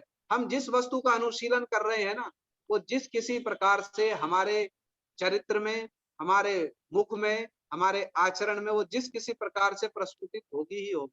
तो गुरु महाराज जी तो नित्य निरंतर ही उन ब्रजवासियों की कथाओं में, ब्रजवासियों के भावों में गुरु महाराज जी नित्य निरंतर निमग्न रहने वाले थे। तो जैन केन प्रकारेण ब्रज की कथा ही वो कहते थे। और ये ब्रज की कथा ही क्या है, यही हमारा साध्य सार, यही साध्य सार, विशेष करके ब्रज गोपी और विशेष करके श्रीमती राधिका। हम लोग तो इस बात को कुछ कुछ अब अनुभव भी कर रहे हैं, यद्यपि हमारा अधिकार तो बहुत ही निम्न है, बहुत ही निम्न, किंतु फिर भी हम कुछ देख रहे हैं कि प्रत्येक हमारे गोस्वामी ग्रंथ, बृहद भागवतामृतम देखिए, जीव गोस्वामी जी के षट संदर्भ को देखिए, श्रीमद् भागवत को देखिए, श्रीमद् भक्ति विनोद ठाकुर जी के कीर्तनों को देखिए, उनके जैव धर्म को देखिए, सभी ग्रंथों की परिसमाप्ति जो है वो श्रीमती राधिका पर ही जाकर होगी, जैन केन प्रकारेण। सभी ग्रंथों की परिसमाप्ति, सभी ग्रंथ माने सभी विचारों की परिसमाप्ति श्रीमती राधिका की महिमा पर ही जाकर के होगी। ये सभी ग्रंथों का एक ही लक्ष्य दिखलाई दे रहा है। गोपाल चंपू गोपाल चंपू देखिए, आनंद वृंदावन चंपू देखिए। यदि कोई अनुशीलन करेगा ठीक ठीक रूप में, तो इस बात को ठीक ठीक रूप में लक्ष्य कर सकेगा कि सभी ग्रंथों का, सभी विचारों का सार और परिसमाप्ति श्रीमती राधिका की महिमा में ही है, ब्रजवासियों की महिमा में ही। तो इसलिए गुरु महाराज जी तो सदा सर्वदा उन्हीं ब्रजवासियों की महिमा को कहने वाले थे। आज के दिन हमने एक किंचित सा उनके विचार को श्रवण किया है। हमारी आशा है आगे भी इन तिथियों पर आप सब लोग भी बड़े उत्साह के साथ में गुरु महाराज जी के इन विचारों के श्रवण कीर्तन के लिए उपस्थित होकर के हम लोग बस उन्हीं की महिमा को, उन्हीं के विचारों को हम लोग श्रवण कीर्तन करते रहें। और किसी ना किसी दिन उन्हीं गुरुपाद पद्म की हेतु की दया से, कृपा से, वो तो बड़े दीन वत्सल है ना, बड़े ही दीन वत्सल, उन्हीं की कृपा से किसी ना किसी समय में, किसी ना किसी दिन हम उनकी वास्तव महिमा को हृदय में अनुभव भी कर पाएंगे। और उन्हीं की कृपा से ही कभी हमको उनका और कृष्ण का जो वास्तव दर्शन है, हमको उनकी कृपा से संपूर्ण ब्रज धाम का, श्रीमती राधिका का हमको वास्तव दर्शन श्री गुरुपाद पद्म की कृपा से प्राप्त हो। आज यहीं तक रहे। अभी प्रभु जी कुछ दो एक शब्द कह देंगे, फिर यदि आगे सुयोग होगा तो फिर हम और तिथियों पर भी हम लोग। हरे प्रभु जी आपका बहुत बहुत धन्यवाद। आपने तो 2-4 छींटे डाले, लेकिन हमें ऐसा अनुभव हो रहा कि हमने स्नान ही कर लिया और हम डूब ही गए ऑलमोस्ट इसके अंदर। बहुत ही आपने सुंदर, आज इतनी अच्छी हमारी अक्षय तृतीया के दिन आपने ऐसे डुबो दिया ब्रज के भावों में और गुरु जी के भावों में कि मैं इसका क्या बताऊं। आपने इतना सुंदर शुरुआत करी कि हमें भक्तों की महिमा क्यों कहनी चाहिए, और आपने शास्त्रों से उसके प्रमाण दिए। आपने हमारे बृहद भागवतम से श्री सनातन गोस्वामी के विचार प्रस्तुत किए कि अपनी रचना को क्या कह रहे हैं, कि प्रभु के भक्तों, प्रिय भक्तों की किंचित सी महिमा का गुणगान कर सको तो हम बड़े भाग्यशाली हैं।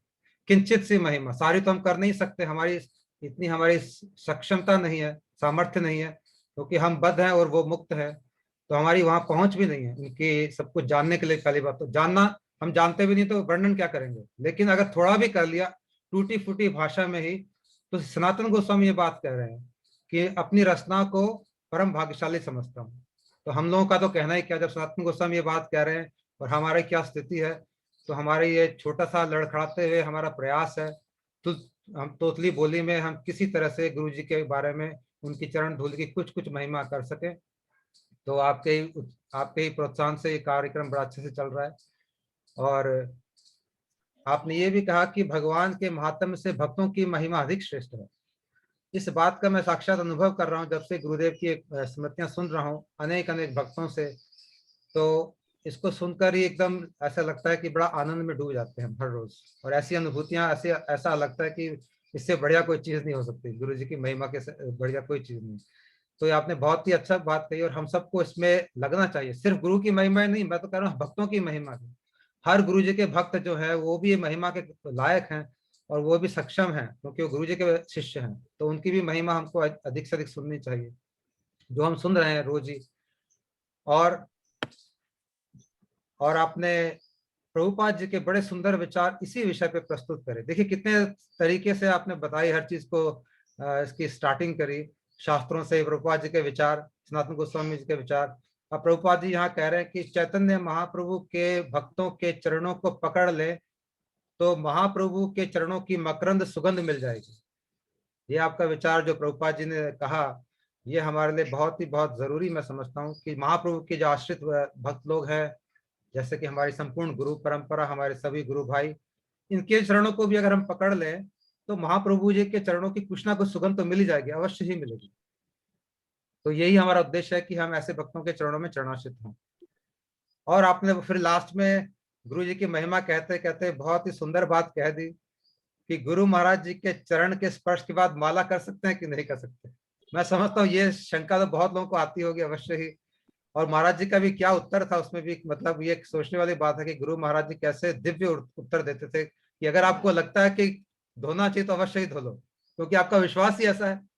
अगर आप गुरु को परम पवित्र नहीं समझते तो फिर आप उसको धोना ही चाहिए आपको, क्योंकि आपका विश्वास नहीं गुरु जी के चरणों में। लेकिन यहाँ से गुरु जी ने यही इशारा किया कि गुरु जी के चरण परम पवित्र हैं, वो तो सबको पवित्र करने वाले हैं, तो हमको ऐसा संपूर्ण विश्वास भी होना चाहिए। फिर आपने गुरु महाराज जी की एकांतिकता की बात कही, कैसे रूप गोस्वामी के अनुगत मधुवन में जाके धूर महाराज की महिमा कह के फिर लास्ट में राधा रानी के चरणों में ही सबको ले आते थे, और फिर कैसे कहते थे कि ये हमें फॉलो नहीं करना है। पहले 1-2 घंटे तक महिमा सुनाएंगे, उसके बाद बोलेंगे ये सब हमें नहीं करना है। लेकिन उसको सुनने में भी फायदा है, क्योंकि ध्रुव महाराज जी से हमें दृढ़ता मिलती है, लेकिन जो तरीका है वो दूसरी तरह से हमें करना है। तो इस तरह गुरु जी बहुत ही सुंदर तरीके से सब कथाएं कहते थे। और फिर आपने जगन्नाथ जी की कथा सुनाई, इंद्रदूम की कथा सुनाई, चंदन यात्रा के बारे में। मैं तो ये सोचता था कि ये चंदन लगाने की प्रथा जो है हमारे क्या नाम है, माधवेंद्रपुरी गोस्वामी के बाद शुरू हुई है, लेकिन ये तो आपने जो बात कही मुझे लगता है इससे बहुत पहले की है, ना, काफी पहले की है। माधवेंद्र पुरीपाद जी वाली लीला का आज के दिन से कुछ संबंध नहीं है प्रभु जी। ओ अच्छा। उनको चंदन लाने के लिए आदेश दिया था, तो चंदन इस लीला को सुना दिया जाता है, किंतु आज से उसका कुछ विशेष संबंध नहीं है।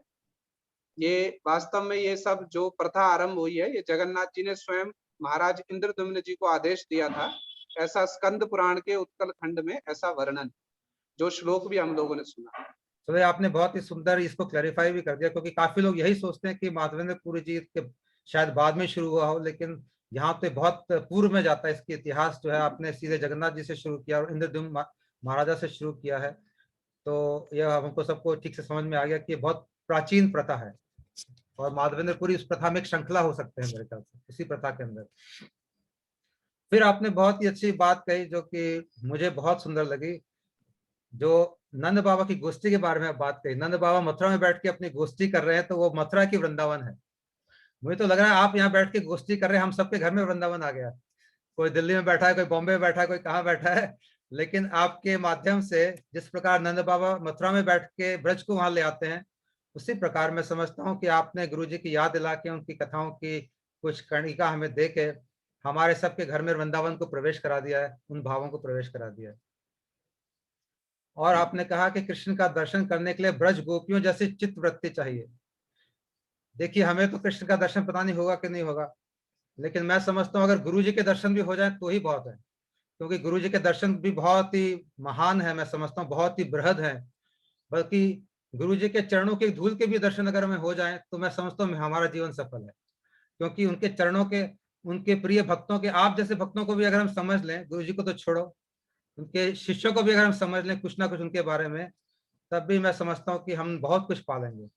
तो इसलिए कृष्ण का दर्शन जब होगा तब होगा, गोपियों के भाव जब आएंगे तब आएंगे, लेकिन हम अपने गुरु जी को जान ले, हम अपने गुरु जी के शिष्यों को जान ले, ये हमारी मैं समझता हूँ बहुत बड़ी अचीवमेंट रहेगी। और अपने भाव में दर्शन की बात की, ये हृदय नयन विकसित करने की बात की, तो मैं समझता हूँ ये हृदय नयन विकसित करने में यही हमारा कदम है कि हम गुरु जी की महिमा सुन रहे हैं। यही मेरे ख्याल से पहला कदम इसकी तरफ हम रख रहे हैं, अपने पहले फर्स्ट स्टेप के अंदर धीरे धीरे प्रवेश करने की कोशिश कर रहे हैं। और यहीं से मुझे लगता है कि आगे सारे हृदय नयन शायद यहीं से खुलेंगे, क्योंकि हम उस रास्ते पे गए नहीं। आप लोग गए हैं, जो लोग गए वो जानते हैं कि कैसे कहाँ से कैसे खुलते हैं, लेकिन मुझे ऐसा लग रहा है कि गुरु जी की महिमा करने से, भक्तों की महिमा से ही शायद हम उस रास्ते पे चल पड़े जहाँ पे कि वो हृदय नयन जाके विकसित हो जाएं और कुछ कुछ दर्शन हमें होने की संभावना बने। और फिर आपने कहा आपको विकार छोड़ने नहीं पड़ेंगे, विकार ही आपको छोड़ देंगे।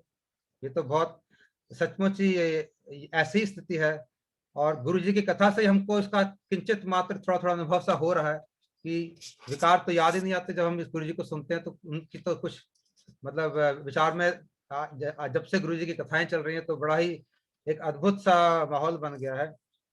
और ये आपने बहुत ही सही कहा कि विकार ही आपको छोड़ देंगे, आपको याद का उसका अवकाश नहीं मिलेगा याद करने के लिए कोई चीज। फिर आपने काम गायत्री के बारे में कहा, और कृष्ण दर्शन अगर हो गए तो हम संसार को भूल जाएंगे, देह स्मृति नहीं रहेगी। क्या हमारा ऐसा हो रहा है? हम सब अपने आप को एसेस कर सकते हैं, हम अपने आप को देख सकते हैं कि हमें कितनी देह स्मृति है, कितनी नहीं है। हम तो थोड़े से कोरोना के बाद सुन के इतना घबरा जाते हैं, तो कृष्ण दर्शन कहाँ से होंगे? हम तो देह के लिए सारा काम कर रहे हैं, अरे भैया ये बीमारी ना लग जाए, कहीं मृत्यु ना आ जाए, कहीं ये ना हो जाए। तो जब तक इस प्रकार का भय डर बना रहेगा तो कृष्ण दर्शन नहीं हो रहा है, इसका मतलब है। कृष्ण दर्शन होंगे तो किसी प्रकार का भय नहीं होगा। गुरु जी ने एक बार इस बात को कहा था कि हमें देखो, हमें काहे का भय है, मृत्यु आ जाए अभी आ जाए, कह रहे महाराज जी कोई दिक्कत नहीं, कहते हम चले जाएंगे। तो हमारी ऐसी स्थिति नहीं है, हम तो मृत्यु आए तुम भाग लेंगे तुरंत, वहां से जाएंगे नहीं, बोलेंगे यहाँ से निकलो कहीं ना, कि बच जाए किसी तरह से। और फिर आपने महाप्रभु की बहुत सुंदर वर्णन किया कि किस तरह से महाप्रभु गोदावरी के तट पर जब जा रहे थे तो क्या कह रहे थे, और आ रहे थे तो क्या कह रहे थे। कैसे साधु संघ की महिमा, कितनी अद्भुत महिमा है। जाते टाइम स्वयं भगवान महाप्रभु भी कृष्ण कृष्ण गा रहे हैं, राम राघव गा रहे हैं, लेकिन जब राय रामानंद से मिलके आ रहे हैं तो उनकी दशा एकदम बदल चुकी है, और वो राधा जी के भाव में डूबे हुए हैं, और फिर सिर्फ राधा रानी के गुणगान कर रहे हैं, निमग्न हो रहे हैं। तो ऐसे ही संतों की महिमा है। हमारे गुरु जी कहते थे कि हमें क्या मांगना ये भी हमें नहीं पता, हम भगवान के सामने जाएं तो उनसे प्रार्थना क्या करें, मांगे क्या, तो हम ऐसी चीज मांगे जिससे कि सब कुछ ही मिल जाए। तो महाराज जी उसका कहते थे कि हमको सिर्फ हमसे उन्नत रसिक वैष्णव भक्तों का संग मांगना चाहिए। कहते इस एक चीज के अंदर सारी चीज आ जाएंगी, राधा रानी का भाव भी आ जाएगा, ब्रज के भाव भी आ जाएंगे, गुरु जी की निष्ठा भी आ जाएगी, दर्शन भी आ जाएंगे, हृदय नयन भी खुल जाएंगे, सब कुछ काम हो जाएगा। खाली अगर हमने उन्नत भक्त रसिक भक्तों का संग मांग लिया, जो कि आपने यहाँ पे उसका वर्णन किया बहुत सुंदर। और फिर लास्ट में आपने भी बम फोड़ दिया गुरु जी वाला गुरु जी ने जब बम फोड़ा, गुरु जी ने कितनी अच्छी बात कही कि जो मंत्र गुरु जी ने हमको प्रदान किया है, गोपाल मंत्र और काम गायत्री, यही मंत्र तो गोप कुमार के पास था, उसके पास कोई इससे बड़ा मंत्र तो था नहीं, वही मंत्र था जो हम जाप कर रहे हैं। उसके पास कोई तोप नहीं थी, हमारे पास भी वो तोप है, लेकिन हम अपनी तोप को अभी छोटा सा पटाखा समझ के बैठे हुए हैं कि इससे काम नहीं होगा, ऐसा हम सोचते हैं। और मैंने सुना कई लोग गुरुजी के पास जाके अनेक अनेक मंत्र मांगते थे और भी, कि गुरुजी मुझे नरसिंह मंत्र दो, मुझे फलाना मंत्र दो, मुझे ये मंत्र दो।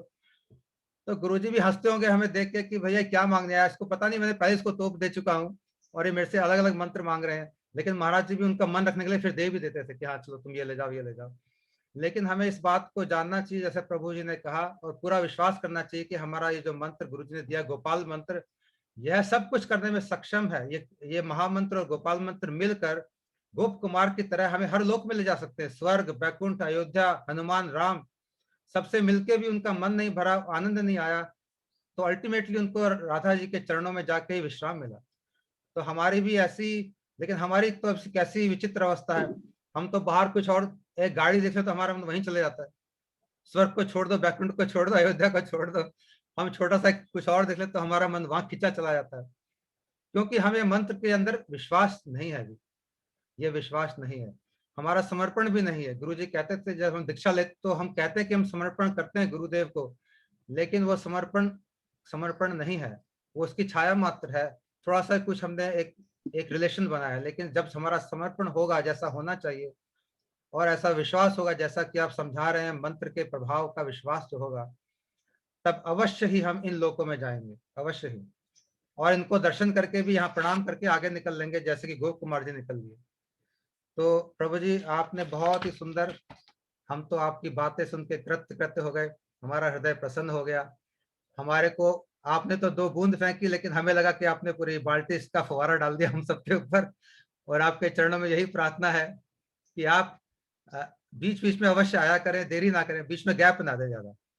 तो अब प्रभु जी को हम अपने, हमारी भी चेष्टा रहे कि अनेक तिथियों में प्रभु जी हमारे साथ आए और हमको इसी तरह की सुंदर सुंदर गुरु जी की कथाएं और गुरु जी के भाव से हमको अवगत कराएं, जो हमने गुरु जी के साक्षात रहते टाइम जिसका हम दर्शन नहीं कर पाए, जिसको हम ठीक से सुन नहीं पाए, अपनी उच्छृंखलता के कारण मैं समझता हूँ, और अपने ही कमजोरी के कारण, जो कि प्रभु जी हमको आज वो सब सुना के कुछ कुछ भाव प्रदान कर सकते हैं। हम सब भी धन्य अति धन्य है कि प्रभु जी हमारे बीच में इस तरह से ऐसे ऐसे भाव प्रकाशित कर रहे हैं गुरु जी के, ऐसी ऐसी भावनाएं, गहरे गहरे विचार, जो कि हमको सुन के गुरु जी की महिमा का भी कुछ कुछ अनुमान हो रहा है आज। तो प्रभु जी आपका बहुत धन्यवाद, आपको दंडवत प्रणाम मेरी तरफ से और सभी श्रोताओं की तरफ से भी। सभी श्रोताओं का भी को भी दंडवत प्रणाम और उनका धन्यवाद कि वो हमारे साथ जुड़े, हमारा उत्साह बढ़ाया उन्होंने। और आज शाम को 8 बजे हम अपने प्रोग्राम विशेष जो नई शुरुआत कर रहे हैं, गौर नारायण रस कलिका, इसका नाम दिया है हमारे प्रिय विजय प्रभु जी ने। गौर नारायण रस कलिका सीरीज यानी कि ये खत्म नहीं होंगी, चलती रहेंगी। पहले विजय प्रभु स्टार्ट कर रहे हैं, उसके बाद संजय प्रभु आएंगे, उसके बाद महाराज जी आएंगे, बहुत लोग इसमें आएंगे और अपने मन के भावों को प्रकट करेंगे। जो भी उनके मन में अच्छा विषय है, जिसमें भी उनको अच्छा लगता है, वो इसमें प्रकट करेंगे। इस प्रोग्राम में हर शनिवार को इसको हम करेंगे। और इसी में पहला, आज विजय कृष्ण प्रभु जी हमें प्रहलाद महाराज की शिक्षाओं से इसको हम शुरू कर रहे हैं। और मैं समझता हूँ बहुत अच्छी शुरुआत है, क्योंकि प्रहलाद महाराज की शिक्षाएं अगर हमारे मन में बैठ जाएं तो हमारी भक्ति का एक बहुत अच्छा आधार बन जाएगा आगे, जिसके ऊपर कि हमारे संजय प्रभु, हमारे गुरु वर्ग लोग आके बहुत सुंदर भवन निर्माण कर सकते हैं उस आधार के ऊपर। तो विजय प्रभु का भी बहुत बहुत हम आभारी कि आज वो आके इस प्रोग्राम की शुरुआत करेंगे शाम के 8 बजे। आप सभी लोग उसी तरह से जुड़िएगा शाम को 8 बजे। और मंडे को हमारे यशोदानंद प्रभु लंदन से, जो कि इसी तरह के जूम प्रोग्राम चलाते हैं, वो हमारे साथ जुड़ेंगे और अपनी गुरुदेव की स्मृतियों को हमारे साथ साझा करेंगे। तो आप सभी को मेरा दंडवत प्रणाम और सभी के चरणों में मेरा अनंत कोटि दंडवत प्रणाम। श्री गुरु महाराज की जय, गुरु महाराज के प्रिय शिष्यों की जय, अनंत कोटि वैष्णव वृंद की जय, गौर भक्त वृंद की जय, हरिनाम संकीर्तन की जय, अक्षय तृतीया तिथि की जय, तिथि पालन करे भक्त वृंद की जय। गौर प्रेमानंदे हरि हरि।